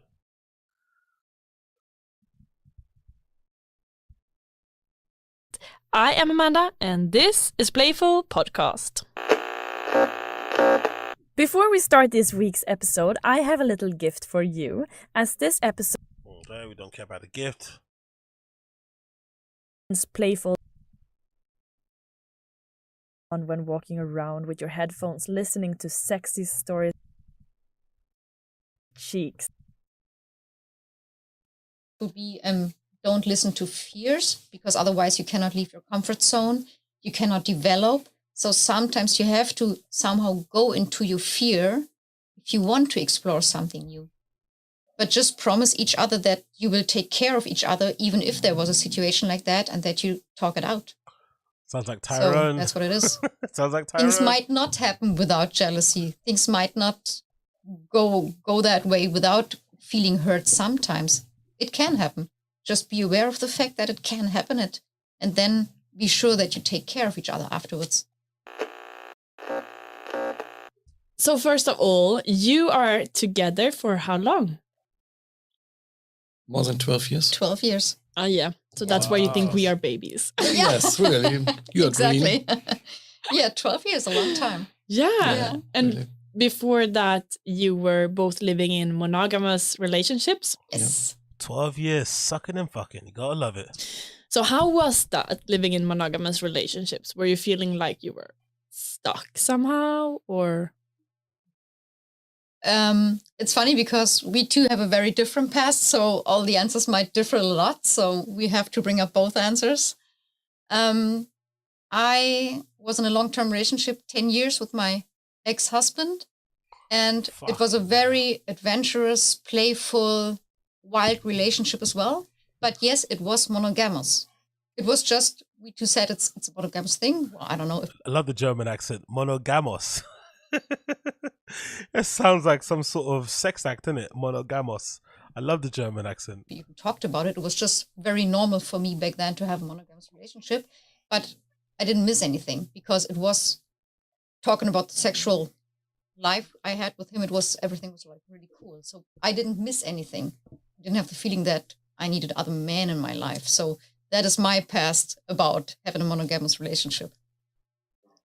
Yeah, well, by me it was, I was missing the adventure. Not only the adventure with other women, but the adventure with doing new things, with learning new things, with experiences, with new experiences. That is that I was missing, and I couldn't name it. I couldn't say really it in words that I was missing something, but it was a feel inside, and as I had a chance to make the new experiences with a friend of mine, and I got out and so on, and I learned a lot of new things. Then I felt that that are the things I had missed. Your friend was living in an open relationship? No, not really an open relationship. That was a word, I think I didn't know it because I also were there very conservative, on a really? Conservative way. Yes, really. You were? And yes, I were, yes. I was. And I was, it was a long time relationship, 19 years. Maybe we know each other, and so it was a long time. We got together, and everything was so normal. It was everything a routine. Yeah, every So- day was like the same as the day Yeah. before.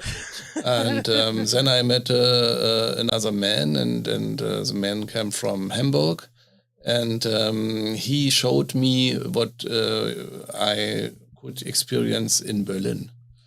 And He took you on he showed me to some clubs in Berlin, and he showed me new restaurants. He showed me. That's really adventurous. That's what I want to hear. This is the real shit. Because people always talk about open relationships, especially guys, and it's always just an excuse to just smash loads of girls. No, I want the open relationships where it's open for real on both sides. So you're hooking up with dudes, your partner's hooking up with women, and it's going all over the place. Because one thing I know for sure, having been around certain people in certain spaces, the most forward thinking, the most open-minded women are still, some of them, really uncomfortable with the idea of their partner, especially if they're male, being actually bi. A lot of straight girls don't like it. They don't like to say it. They love like, oh, I got the gay best friend. They love having that, but they're not really comfortable with their boyfriend having the history or having a past with flipping, with other flipping men. They don't like it at all. So I do like this example because I think this is a better example of like what actually being in a open relationship, polyamorous, swinger relationship actually should be about. You're exploring all parts of your sexuality, not just, oh, I just, I love to flip and get laid by, with women. No, all parts. Let's hear it for real. And then people can make up their minds if they really want this life or not. That's what I want to hear.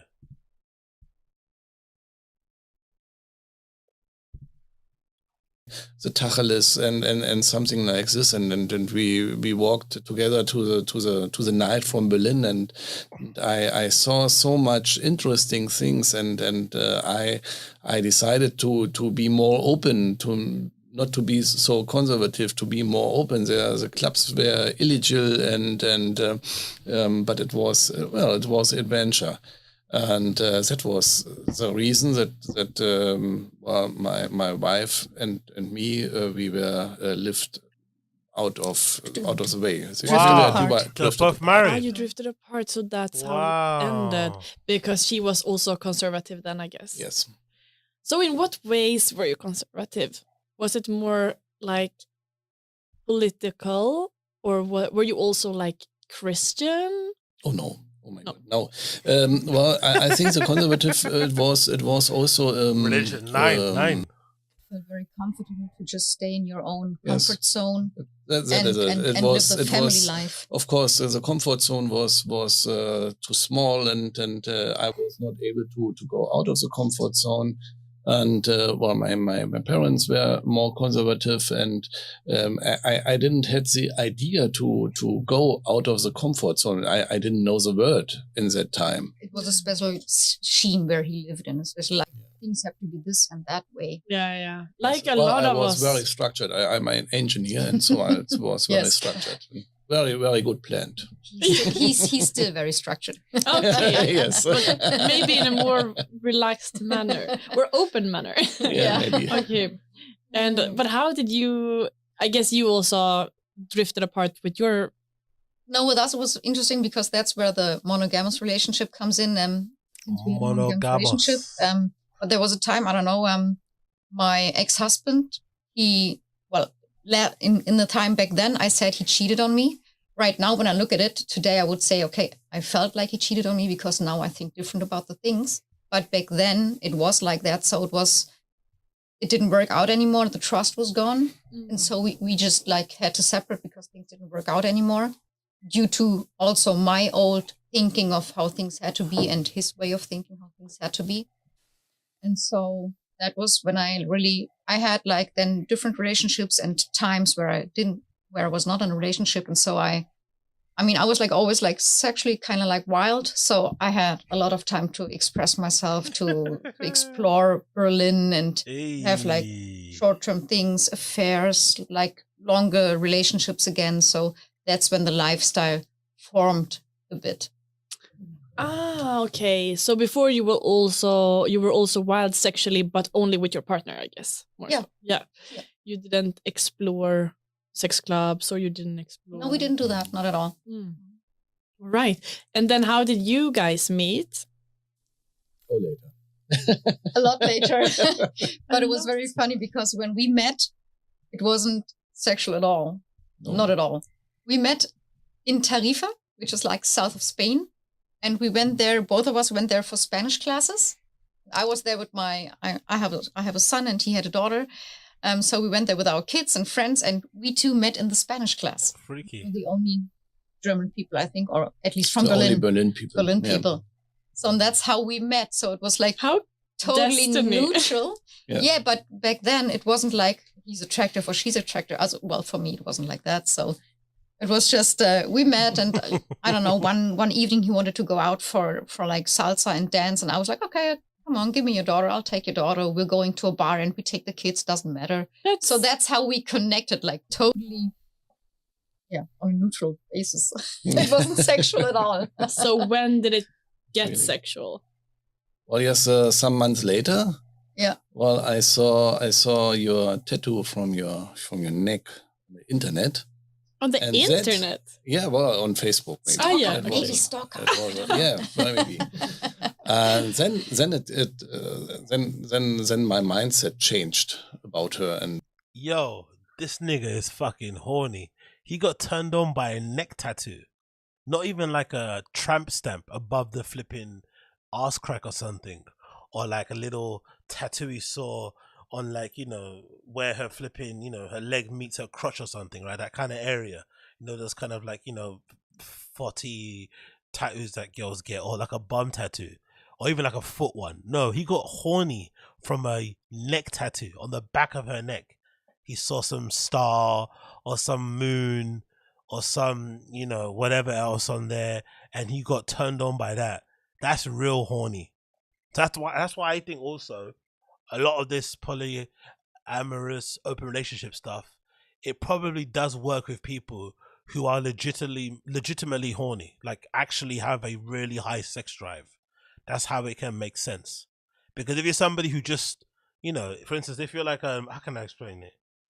If you're just somebody that lets you just hook up with people randomly, I don't necessarily think that's the same thing as being an open relationship, or I don't think that's what you need.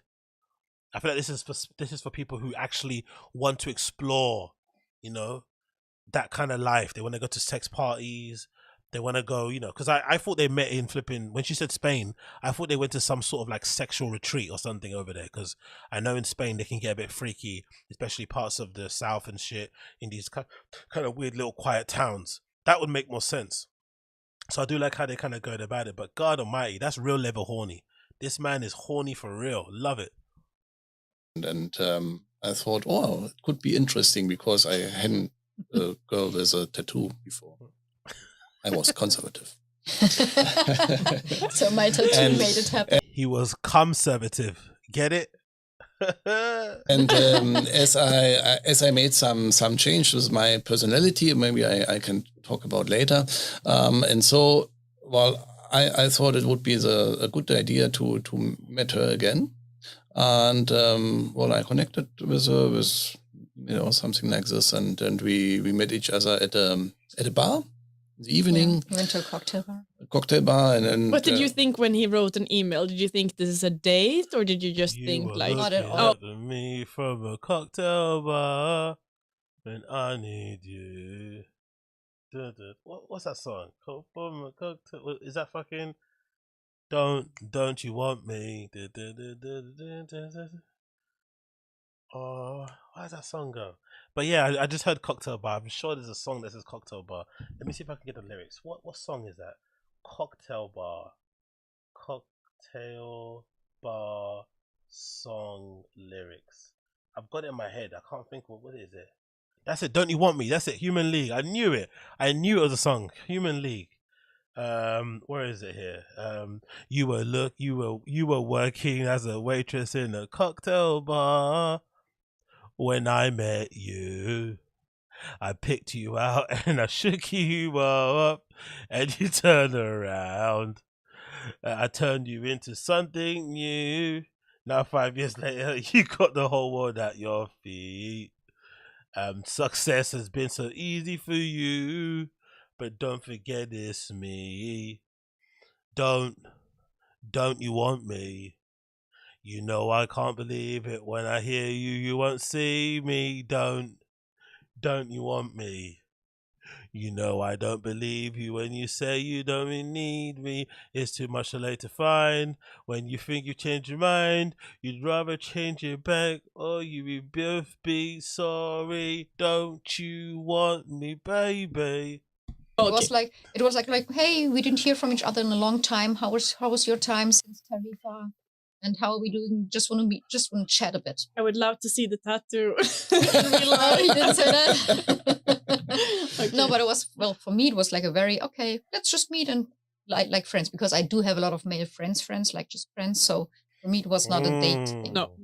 She's a bit freaky, isn't it? A lot of male friends, eh? She's a bit freaky. Okay, well, okay. For me, it was another experience to meet a new woman because, I started a lot of meetings with new women in that time, and so that was a new meeting. And well, I had not a lot of things, a lot of thoughts about it. Of course, I think every man who will meet a woman alone, he thinks about having sex with her. Why not? But it was not the first thing. So, matter of fact, any man that meets a woman alone wants to have sex with her. Okay. Big up In Uche. the wise words of Dave Chappelle, everyone fucks funny to someone. Exactly, Uche. Big up. Exactly.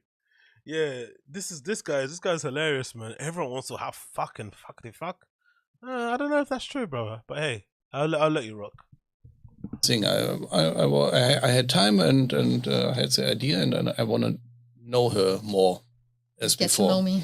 Get to know her. Yes, and so we met at the bar, and I told about being in Sardinia with a shaman woman and with doing a lot of experiences, experiences with myself, and so that one was what I told her, and that maybe it'd be interesting for her. Well, I'm a travel person. Yes. So I'm really interested in a lot of like travel stories, and so basically, really, that was the story that got me interested in him. The travel stories, like talking about Sardinia and the shamanistic work he did there, and all the energy work he did there. Oh, you did shamanic work. Yes. With that shamanic woman. With the shamanic woman, she was my mentor. Oh, like a mentor, yes. Yes. And so the travel story got me really interested, and I got some coachings and. This legit sounds like a conversation I've had in many Berghain toilets, high off my mind, drunk off my head, and they sound way better when you're high and drunk. I'm not gonna lie. Like, I think this is the reason why I'm kind of happy I didn't make the decision to move over to Berlin. As great as it would have been, I'm sure it probably would have helped my career in general, and it would have probably been a better thing to kind of do lifestyle-wise. I still think overall, I enjoy the scene, but I do like to kind of enjoy it from a distance. I like to tap in when I want to, and then kind of go back home to quote-unquote normal life. I don't want my whole entire life outside of the clubs to also be kind of club extension to get into all this sort of stuff. Do you know what I mean? It's just too much for me. I just want to rave, get freaky, get a bit naughty, do my stuff there, and then go home. Do you know what I mean? I kind of don't want it to continue into this and doing shamanic work. It's like, this is some next shit. Well, one of the coaches which with her I got to Sardinia to make that energy work. It was great. It was really a great experience for me. And I had some other coaches, and so it formed together. Uche's too much. The lady interviewing them looks like she has an extensive vibrator collection she cancels dates for. Oh, shamanic. Oh. Yeah, she's very excitable, to be fair. Bless her, man. To be more free in that possibility, and I maybe it was one of my mindset was I couldn't lose anything with her. You have nothing to lose. I Yeah. had nothing to lose, Because and he so didn't have anything with me, so he had nothing to lose. So it's just worth a try. and so I was free, and I did a lot of crazy stuff, and I told a lot of crazy stuff, and I visited Insomnia some days ago with a friend of mine. Just to input, Insomnia is a Berlin-based sex club also. Yes, and it was my first and second time I got with a friend of mine, and he was polyamorous, and he lived in a very, very open relationship or with affairs or something like this, and was interesting man for me to learn from him. And how did you learn exactly? Please tell us more, sir. How did you learn from this man? What did he show you about affairs and how to concoct them? Well, he took me with him to in Insomnia, and I told her that I was first time and second time in Insomnia, and I told her about my experiences. It's the first time and the second time because it was really new for me. Yeah, and you were there with... I really want to go Insomnia now. So Insomnia sounds flipping fun.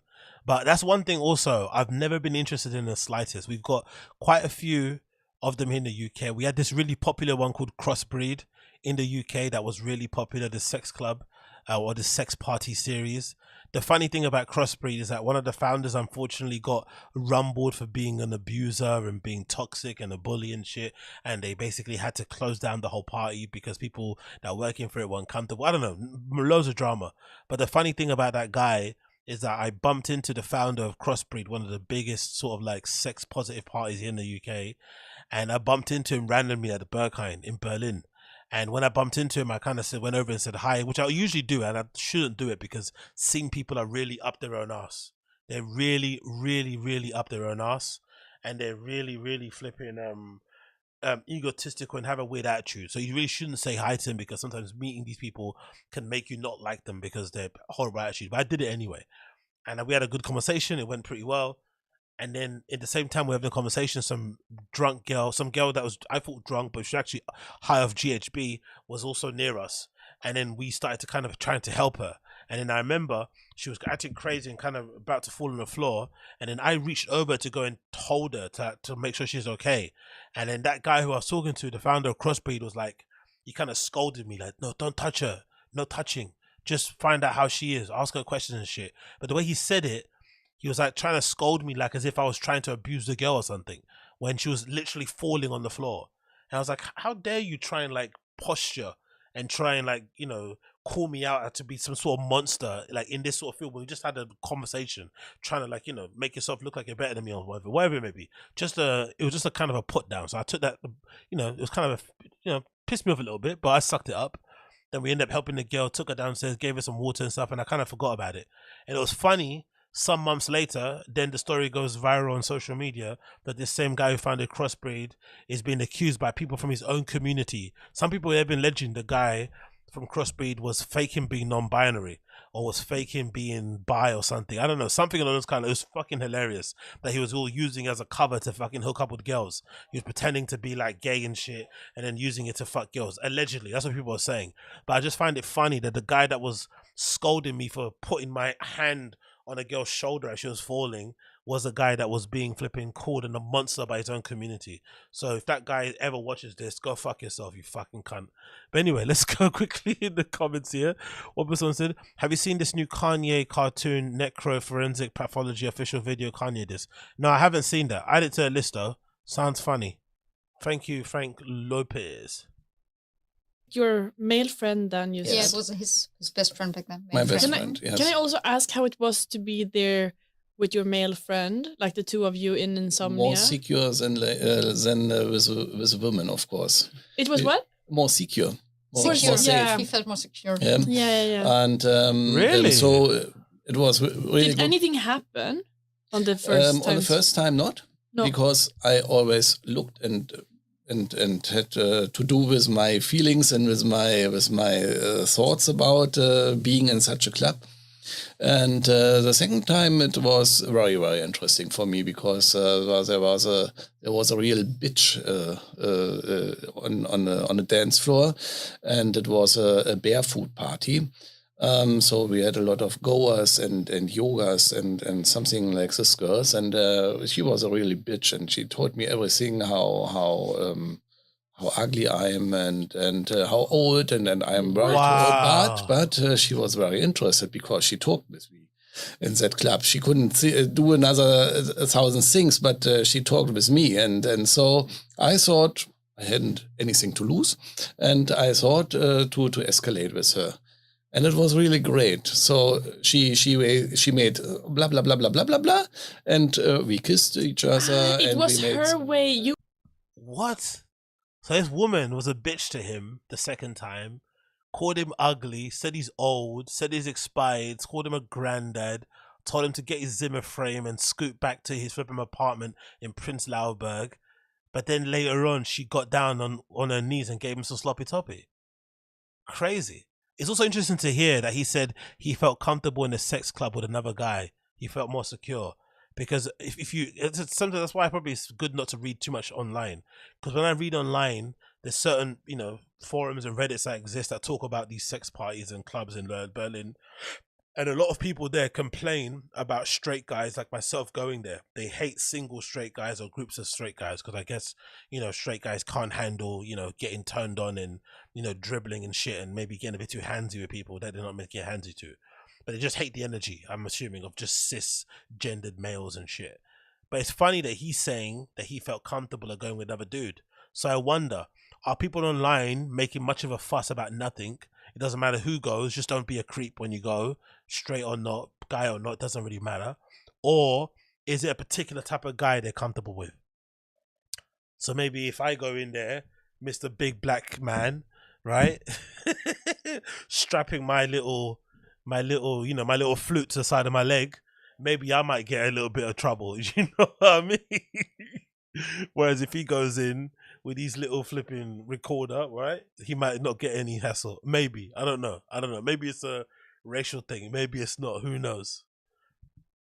You understood it was her way of leading you on. Yes, she but was kind of later, gaming. Later, I understood it. Like this shit test. Exactly. Yes, like shit testing. Nah, she was negging him. She was negging him at a sex party. Imagine going to a sex party and somebody's fucking negging you. I would hate life.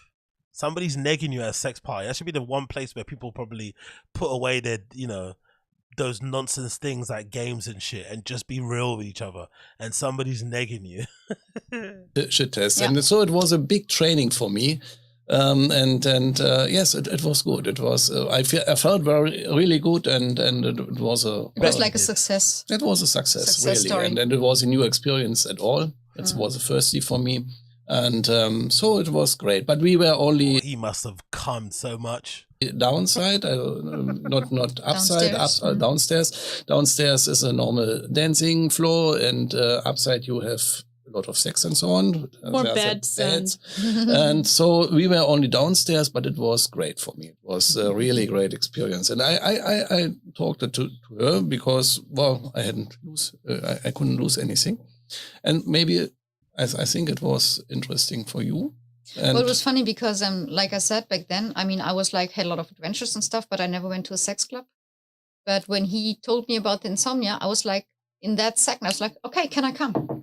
Yes. So it was not like, I was like, not too shy to say that. I was just, I'm a person, I'm very upfront. I'm very open about everything that I want and that I can do or didn't do. So I didn't hesitate to react that way. So he told me about Insomnia and I was like, hey, can I come with you next time? So that was basically another interesting story. So we had Sardinia and Insomnia. and from your end, you were finding Joachim intriguing since he started to talk about the travels, and then the sex club experience that you were like, oh, can I come? Were you then feeling like you'd be his date on the club, or what was your ideas? No, still not. Still not? No, because, well, like I said, in between, in my single time, I had affairs as well, a lot of affairs, and it was always very clear, unless I don't have. Why did it? Maybe it's a German translation. Why did they keep saying affairs? Maybe it's just a German. Maybe the German word for hooking up is translated to affairs in English. Maybe that's how they're saying it. But affair doesn't mean, if you're single, you can't have an affair. That's impossible, right? Isn't an affair when you're in a relationship? have like emotions, you can have fun with people and it's still not a date. And so it wasn't emotional between us, not yet. So it was just like, okay, we're exchanging good stories. Maybe we can experience something. It was more like leading into, okay, I have somebody who would take me to Insomnia. Why not go for it? So it was more like that. So I did not look at it as a date, even not, I mean, it was Insomnia date. I don't know. How would you call that? Yeah, let's meet for Insomnia. Yeah, that's the thing. I mean, a lot of people, I think, who... Oh, yeah, you got a good point, Natasha Ski. Yeah, maybe it is a love affair. Maybe because I'm thinking, yes, true, you got a point. Maybe they mean love affairs because I think from reading loads of weird little love fan fiction and stuff, whatnot, I'm pretty sure they use that term in it, affairs, in those books. Those sort of like rom-com books that mums and shit read. They use the term affair a lot more. I don't know why exactly, but yeah, maybe you're right. Maybe it is love affair. You're right. I think a lot of people would be like, wow, you're going to a sex club, obviously. But in Berlin, or I'd say in these constellations, it's, or like if you're a person who's open to sex club and thinks it's a fun environment, then it's not actually clear that it's going to happen something between the people who go together. Mm-hmm. Like you can also go with friends, but I mean, let's dwell in what happened at the club. Yeah. Well, just a quick one as a note. I kind of understand why a lot of sex parties have struggled in the UK to kind of work. As you can kind of hear me speaking, I think I'm quite open to a lot of things, but even I'm coming up with loads of like hurdles and like I'm hitting loads of walls. I'm not really getting certain things. So imagine the regular person who's not exposed to this at all. And also in the UK, we're kind of frigid. We're kind of, maybe it's our kind of Catholic history or shit, but we're very kind of, we're not very open about stuff like sex and shit in general. And people just get weird and get really creepy in clubs, especially in places like that. So I can understand why a lot of parties that are like sex-based from Berlin that try to put parties on in London, why they've struggled, because the clientele here isn't as clued up or educated or mature about the subject. Because this sounds like a really mature adult conversation, because these two guys don't sound like freaks to me. They don't sound like freaks. They just sound like regular people who have a kink, and they've, you know, as the stars aligned, they kind of met each other in life and it's been amazing. But they don't sound creepy or freaky to me in the slightest. But they have a part of them that they kind of unleash when they go to these parties, and then they go back to their regular lives. And it's very matter of fact, it's very grown up, it's very kind of understood. There's a lot of kind of reason behind it. It's just mature and grown up. So I understand now why a lot of the parties here didn't work out, man. We're just not really clicking with it. Yeah, people, even Crash is saying too much chatting in the UK. Yeah, we just don't get it. It wouldn't work here. It's all a little bit too seedy and shit, you know what I mean? Well, the thing is just, since I was like very interested in a sex club and it would be my first time, but I always made sure I didn't want to go there by myself. I always wanted to go there with somebody. So I still have like a point that I can connect with at the club if things don't work out maybe. So it was okay that we went there together. And well, what happened to the club? It was a cool experience. To me, I was like soaking in everything that I saw. I was like soaking in the energy, and it was funny. Soaking in more than that, weren't you, love? Eh? I mean, even it was my first time, I didn't have any limits. I mean, you were feeling so excited to be in I was this. feeling so excited that it was like going with the flow, and we had a situation happening there which was like good, and it was funny because since we went there together, but I still felt it was good to have him on the side with me, so I had something where I could back up to. How you describe it, like exactly to take a rescue. Pause, to take a pause, to just sit down and reflect what happened. So, and if something would happen, you could also be like, "Hey, I felt uncomfortable with this person," and he could, you know, guard you a little bit. I mean, that's how you can feel as a, especially maybe. I wonder if they have them anyway, because that's a really good point that she made. That it was nice to go with somebody, so you had essentially like a press if emergency button. You had a safety anchor, something you can kind of something you can tether yourself to. Because I'd imagine those sort of spaces, the environment and the ambiance can sometimes take you somewhere. It's like how they describe it in movies sometimes, right? Where you just like 1 minute at the door, next minute you're hanging upside down. So it could just kind of happen quickly. But it's nice to have somebody with you that can kind of tether you and kind of pull you back in if you need to take a little breather and relax and kind of speak about things that you've seen, blah blah blah. But I wonder if they have them there anyway. I wonder if these parties have people like wardens or like, you know, people who kind of act as that kind of person if you need somebody to kind of talk to and speak about certain things, blah blah blah. I'm sure that it must exist, like I don't know, like a care officer or something along those kind of lines. Maybe woman in these situations. Yeah. So it was a good experience, definitely. But the two of you, did anything happen? Well, it happens. It happens after the bar. It happens after the cocktail bar. I think that was a part before Insomnia. Which we forgot to we kind of skipped that. Yeah. But you said that when you went to Insomnia, you still didn't feel that you were.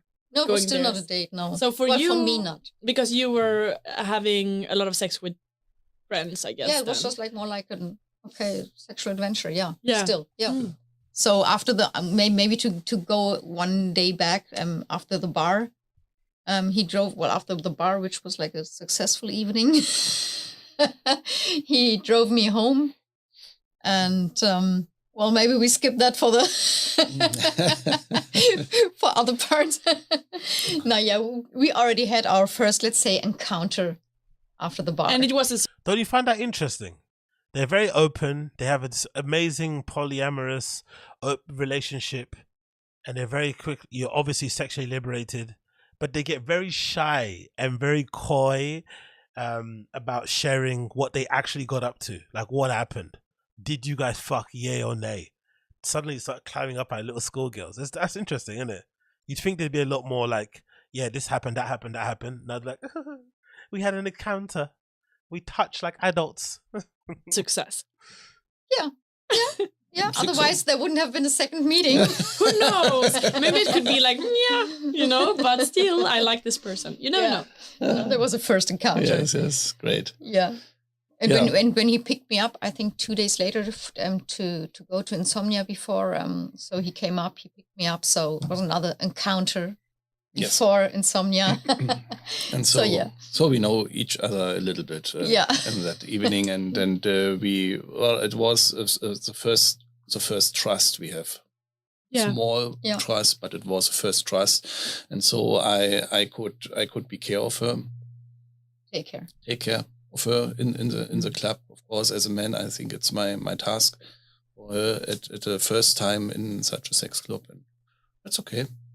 Was good. But then, good task. I know you, Joachim, felt intrigued, like to start something then with Janine since the date. But on your hand, when did it happen between you two? You mean when it changed into like an emotional thing? Yeah. I don't know if there's like the point X when it happened, but I know that for the first, let's say, about like 6 weeks. Mm-hmm. It was like basically an affair. Yes. All right. For 6 weeks. I didn't ask what he was doing after he met me or before he met me or where he's been on a weekend or whatever. So for 6 weeks, it was like an affair. So basically we just did what you do with an affair.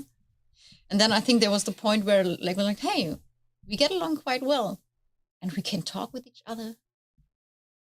We can do other things with each other. It fits quite well. And then one day he came up with a very, very spontaneous idea. He has apartments up at the Baltic Sea. And he was like, hey, I can take you there for a weekend. Yo, big up Richie. Thanks for $10. Here's a pick me up for Ket Run. I can feel the sexual tensions between in that room. Thruple. Yeah, exactly. Big up Richie. Thank you for the $10. Appreciate you. Yeah. To be fair, I'd pay €10 to watch it. Not gonna lie, I'd pay the €10 to watch the after hours. I'm sure they have a Patreon. I'm gonna take a tenner from that 20 you sent me and pay for the Patreon and see what I'll go on for the other side of things. What's Uche saying here? They're not polyamorous. They're just swingers. Really? I thought that was. Hold on. You've intrigued me here. Let's put this in a new window like this. Is it working? Yep. You've intrigued me here, my dear Uche. You've intrigued me. Polyamorous meaning. Isn't that what polyamorous is? Characterized by or involved with the practice of engaging in multiple romantic and typically sexual relationships with the consent of all people involved. So you're in one relationship with one person, but then you're open to having other people come in. That's polyamorous, right? So what's the difference between that and open relationships? Let's find out what that is. Open relationship meaning. A marriage or relationship which both partners agree to each may have sexual relations with others. Same thing, isn't it? No? Isn't that technically the same thing? The reality is that a lot of couples are into open relationships. They just have no idea because sneaking around. At least this couple is mature enough. Yeah, of course. No. I don't think I understand what you're saying. I agree with you, but I do think this level of honesty and openness is really rare and quite cool to see. I would even go as far as saying this is quite beautiful.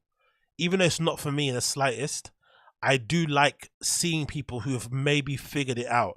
And I also like the fact that they both come from monogamous, or as you say, monogamous relationships before. They were both married to people who they were committed to in some regard.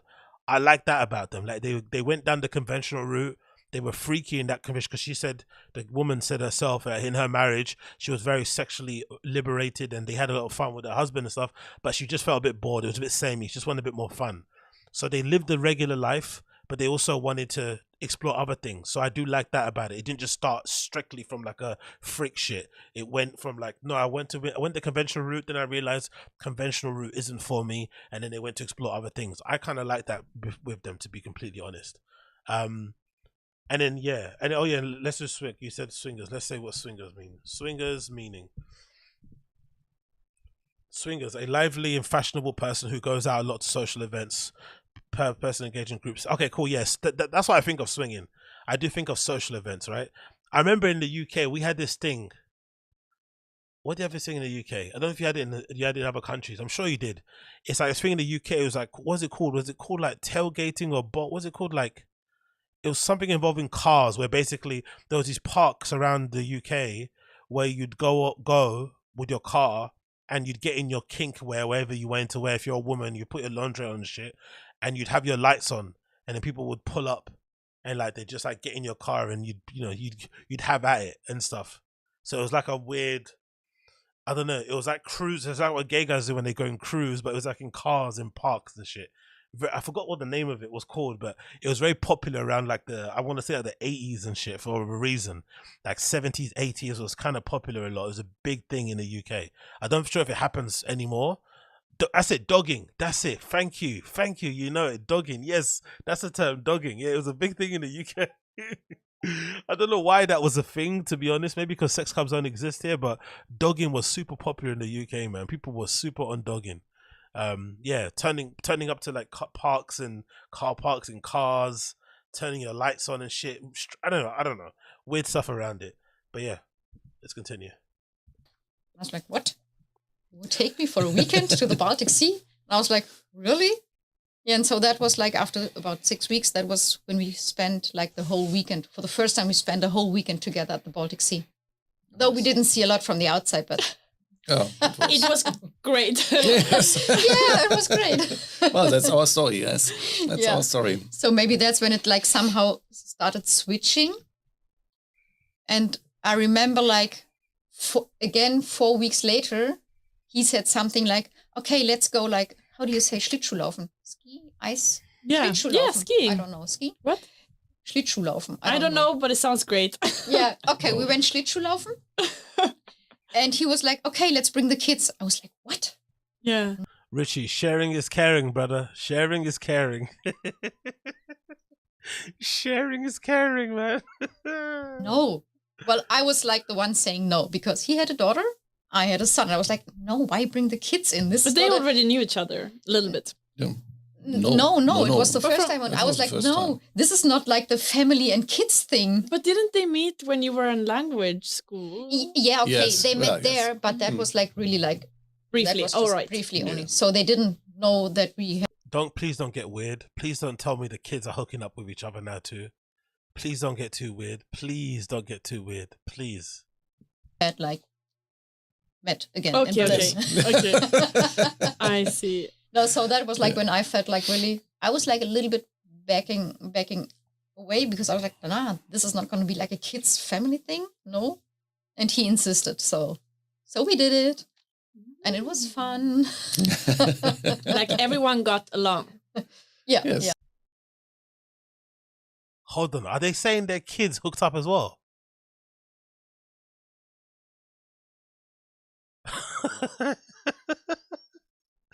Wow. I don't know if that caught that right, but okay. Yeah. Yes. But how early on did you have because I mean, you started out on very open grounds, so to say. Mm-hmm. But how did the evolution of the relationship look like? Like, what conversations did you have, and how? Yeah, all it can be jealousy, it can be, there's so much things that can happen in the beginning when you open up a relationship. Yeah, I think this is one of the main topics. Maybe. Well, for us, we started like that. Basically, it was since we both came out of a very, very long monogamous relationships. It was somehow even without. I'm not bringing my girl to a club grand opening. You said sharing. Very diabolical. Yo, man, I'm just echoing the thoughts of the room. There's no one here at the moment, but I'm just echoing the thoughts I hear around the room. You know what I mean? Not speaking about it, it was somehow clear the way we started as well that we don't want to go back to a monogamous model. Let's say it like that. So that was the point that was clear. But sure, if you want to develop, you always develop in a certain direction. And I don't know if there was the point X where we said, okay, our model has to look like this or like that. It was just good that we started in a way that was clear that it has to be something open. So it was like developing, really. So, I mean, we started with the Insomnia sex club and we did a lot of other experience along the way. And the whole thing just developed during our relationship. And it changed in between. A lot of things changed in between as well. What can you give an example? I mean, we had a very intense beginning, very sensual beginning, and there was a lot of trust. So it was easy to open up. But sure, sometimes, how would you say, like, at least from my side, sometimes the old ghosts are haunting you. Yes. So there are sometimes I had to deal with topics like jealousy. So yes, jealousy for me at least was a big topic, but not in a way where I would be like, okay, we cannot have this model anymore. It was never like that. It was just, okay, we have to adjust a bit and we have to change the communication and we have to look at our body language. Could you say some situation, like explain further on? That's the one bit that's just like, that's the one bit where it's just like impossible not to be feeling, innit? That's the one emotion that it feels like it's impossible not to feel. Jealousy. I've heard many people in open relationships say the same thing, like having to navigate around it. Very rarely do you find, I'm sure they exist, two people who've never once felt jealous about the other one hooking up with other people or stuff or whatever, or getting up to other things that you're not aware of. Never once. There's always exists that hint of jealousy. I wonder why that is. Because you never feel jealous with your friends, right? If you're not, involved sexually with your friends and shit, you never feel jealous with your friends. Even if you're going through a barren spell, you may be feeling like you want some yourself, but you don't feel jealous that they're getting some. You just, you can't, oh man, I wish it was me. But you never feel jealous that they're getting some. You never want to be with them instead. You just feel like you want that thing for yourself. But when you're in a relationship with somebody, even when you open a relationship, that hint of jealousy always seems to exist. You can never get rid of it, no matter how open-minded you are. It's something you have to kind of be cognitive of and kind of manage and kind of work through. And I think it could be tricky because, there's always one person who maybe feels it more than the other person. You have to acknowledge their feelings and shit. It must be a really tricky thing to kind of figure out. Yeah, a situation where you for got example, jealous? for me it was like, one time there was something developing with a woman that I didn't feel comfortable with. So it was a woman, she behaved a bit like really like pushing me away. Oh, And I was that's like, not okay, a good sign. Yeah. And that is not a good sign. But at that point, he was totally into it. And so I was like, okay, no, I want to make this pleasure possible for him, So I didn't know how to, at that point, I didn't know how to communicate my bedürfnis and my needs. So at that point, I felt that, okay, it's not good for me. It doesn't feel right, but I let it happen. And that was like a point where we had to, later on, we talked about what happened. And so we had to like readjust the communication and the body language and the sign and how I felt about it. And so like, can I ask, did Joachim then have to show you more affection in front of that person to like set a boundary, like this will always be my prioritization, or how did that body language, so to say, I think it started before. It started at the first visiting together Insomnia. There also was a situation which was not comfortable for both of us.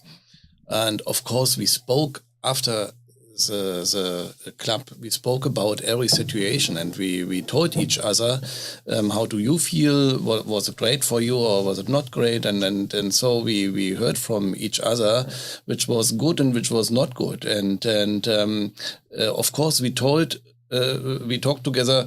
How could I give you a signal?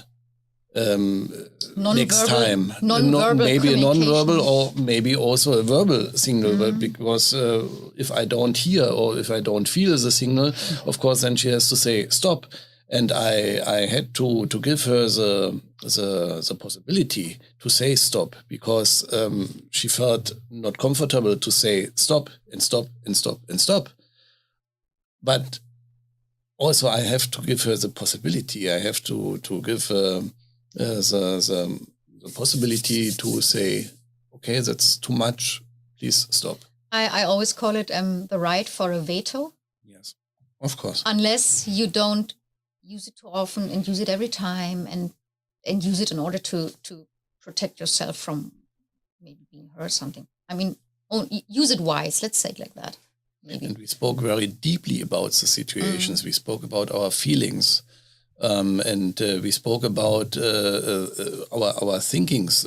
Meanwhile, that situation, and so I think it was the most important thing what we could do to learn each other, to know each other in that situation. And so it was in that situation. She talked with another woman. I felt that something was not okay for her. And of course, then I looked more, and it's about awareness. Yeah, it maybe is, and sensitive to others. Yeah, because I mean, everybody knows Empathy. you always. If you interact with other people, it's always like an adventure. It's fun, it's playful, but it's always important to still be aware of your partner and somehow notice if he or she's all right or not. I think that, well, in our situation was like that, because our first adventures, everything happened together in a way. But I'm fine with that. I don't mind that, to be fair. I quite like them as a couple. Again, it's not a lifestyle that I'm in, want for myself in any way, shape, or form.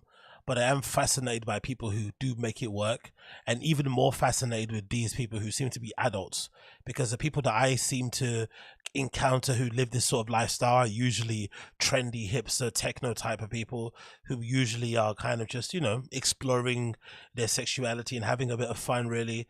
It doesn't necessarily, for me anyway, on the outside looking in, seem to be that serious. I don't see any real long-term prospects in it. But then when you do see people who are adults who are having a long-term 12-year relationship where they explore these sort of like avenues, it is quite interesting to see how they navigate through them. Their perspectives on them, all that sort of stuff is super interesting. I'm not gonna lie, I do like kind of hearing that kind of perspective from these people and how they kind of go about doing all these things. And if anything, it's probably a really good advertisement for whatever this club called Insomnia is, which I'm assuming is probably a really commercial kind of swingers club, because I hear a lot of people within my scene going to Kit Kat and going to Club Verboten, the other one that's in Berlin, and some other few. But let me see what Insomnia is about, because I'm intrigued to see what this place is that they keep raving over is like. So according to Google, it says Insomnia here. What are the opening hours? I'm assuming it's like all day, all day. Let's see what they say here on Google.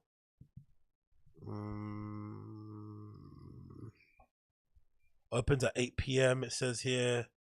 It's located near Tempelhof, which is near the old airport. So it's probably in open air, so you can go in there and have a lot of good fun, and not have to be worried about people coming in and saying stuff to you and whatnot. What are the opening times here? They're until 5 a.m., 3 a.m., 5 a.m. Actually, you know what we should check? Let's see the TripAdvisor. Let's see the not TripAdvisor. Let's see the TripAdvisor. No, I want to see the reviews of people that went there. Let's see I want to see what people say. There we go. Google reviews. Let's see the Google reviews. It's got 4.2 stars on Google. Let's see how they reviewed it, because that could be a good indication of what it's like to go and party at this establishment day in, day out. Let's see here. Insomnia Berlin. Let's see this. I went to an AAB party and we enjoyed ourselves a lot. Very clean. Very clean. There's a guy with a mop there every 10 minutes. It's like in Berghain. When you go Berghain, usually they come in and close the toilets because they get a little bit messy. And they close them. People are like start panicking. Where should I go toilet? You have to clean them out with a jet wash and shit. Very good music. Very friendly staff who helped us. Another person, 1 star. Worst place in town, and they don't have any sense of how to treat people and make their rules for entry. I would never recommend anyone to even waste their time on this place. Rules should be fair, but yours are just say no to someone you don't want to enter. Racism, I guess. Oh, okay. So they didn't let this lad in, and the person said, "Yeah, a response from the owner. Of course, we make our rules for entering the club. Who else would?" That's a very German way to respond, isn't it? Instead of saying sorry and licking their ass and shit, of course we make our own rules. We thought you were ugly, so we didn't let you in. Next one. They are serious about pleasure and encourage everyone to get down to business. Visitors skew much more to mature, male, and less touristy side. Plenty of hidden spots to explore, even has a jacuzzi. Perhaps would be fun to have more than one stage. Okay, it's cool. So it is a bit more of an older crew that goes there, which is probably why this couple that I said before were going there. Another one says 1 star. At the entrance, they examined us. Examined. That's such a big word to use for getting searched. They examined us from head to toe and then said that the place is too full. Right after us, we saw 5 other people entering.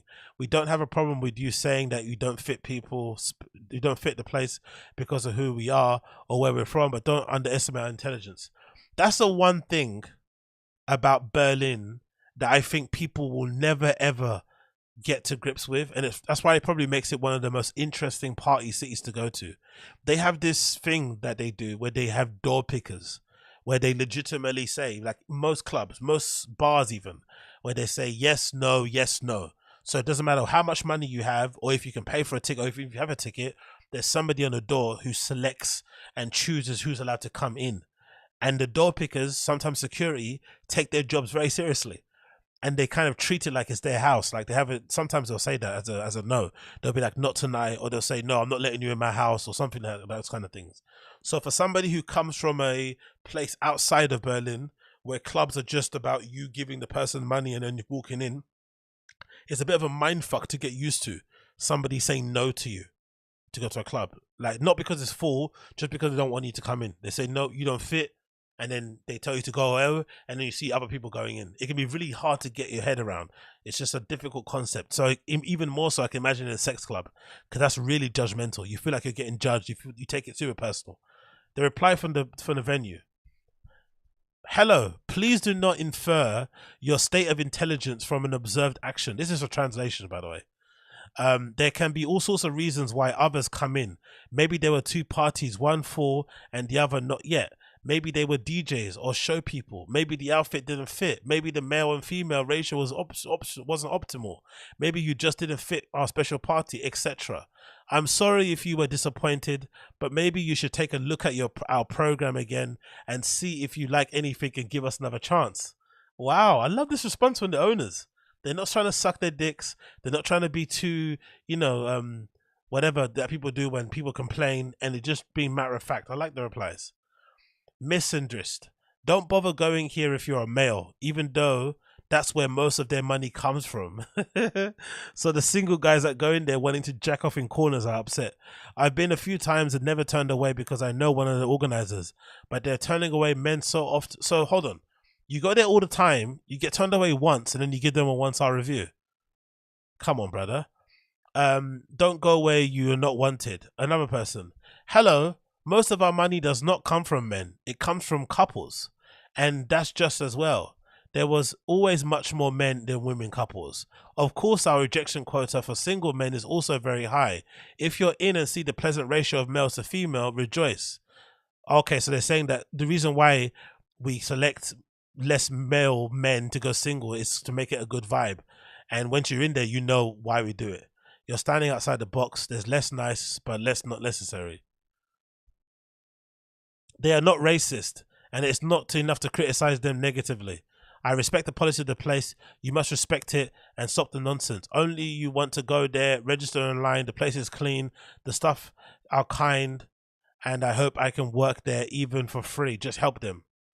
Okay, this person's like clout chasing a little bit, trying to get into their good graces. Even post a picture of themselves. Another one, last one. They do not allow entry even if you go with the proper dress code. They discriminate without reason. Security guys are sick. Hello, nobody's discriminated against us. It can be happen to gentlemen even though they have subtle outfits are not let in, simply because the number of men we let into relation to couples has been reached. So they have a quota. They have an absolute limit of men. Okay, cool. I see. But yeah, it looks interesting. Let me see the website. I bet they got one of those like old school websites as well, because for some reason these sex clubs always have like really like dated design. Yeah, see, I knew it straight away. Look at the design of this website. It looks like it was made on fucking GeoCities in in early 2000s. Hilarious. Let's see the program. What are the parties? Did everything? You have to log in and shit. Okay, the pictures are a bit sussy. I don't want to get banned on any of the flyers, but god damn, they got sex parties from Thursdays. Jesus Christ. What are some of the parties called? Berlin Playdate, Hilly Spizzles, Young Love, Swinging Sunday, International Sex Affairs.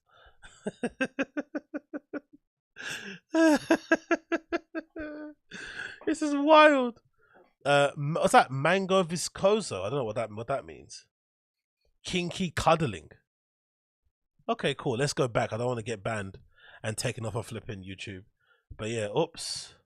So let's say here, it says Insomnia is a lifestyle club where cosmopolitan libertines, urban night owls, and polyamorous party people, creatives and travelers from all over the world party together to the pulsating beat of the night. Insomnia is a hedonistic parallel universe with parties that are sex positive, full of casual intimacy and sensuality. International and Berlin DJs punctuate the ecstatic atmosphere with music ranging from techno, electro, house to gothic, swing, tango, classics. Performers from all over the world enchant with magical shows. Insomnia is a temple for the non-conformist, free-spirited forms of life and love for any inclination, whether vanilla, swinger, gender fluid, queer, negretto, bizarro, fetish. We can offer clean, safe sexual escapade in an infrastructure of emancipated women. For modern couples who want to go to erotic adventures together, and hetero-flexible men who also like to make themselves available as erotic accomplices. Ensure a safe sex lab for everybody. Newcomers are welcome. Be libidinous. How's that word? Libidinous. I've never heard of that word. What the fuck does libidinous mean? What the fuck is libidinous? ¿Qué es libidinous? Showing excessive sexual drive and lust. God damn, libidinous. How do you say libidinous? Libidinous. Libidinous. I'm feeling rather libidinous tonight, my dear. Libidinous. I'm rather feeling libidinous, my dear. Libidinous. Libidinous. Anyways, I'm off, man. That's it. Too much horny talk for me right now. I'm gonna cut off the stream and the podcast. But yeah, big up everybody that's hanging in there. I appreciate all of you for tuning in with me to the flipping Agostinho Zinga show, my cultural commentary. I'm a comedy, but this is not a comedy. I'm the comedy. Cultural commentary podcast. I appreciate every single one of you. I shall be doing a random show for those of you wondering tomorrow. So if you want to check out the random show, same time tomorrow, I'll be doing a random show, checking up on some bits and bobs. So come in for that if you want to see that. But for this pod, this is the end. Thank you so much for tuning in. It's been a pleasure to have your company as per usual. If it's your first time tuning into this show, you know what to do. Smash like, hit subscribe, leave me all that good stuff. That'd be greatly appreciated. Links to me are all in the description. You can find my socials and all that, or my website, all that. You can find it on there. Contact me if you need be.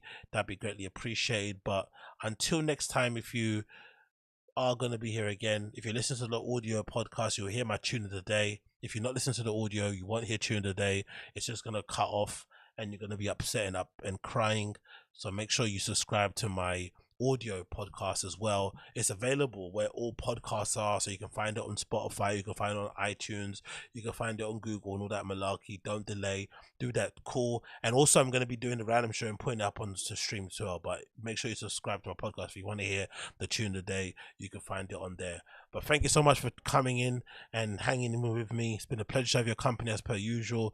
Thank you so much. Appreciate every single one of you for chilling with me, and I'll see you all again very soon. The tune of the day will be playing for you if you listen to the audio podcast. If you're not, it just go to black, and I'll see you guys again very, very, very soon. Take care, my friends. Be well, everybody. Peace. See you again very soon. Bye.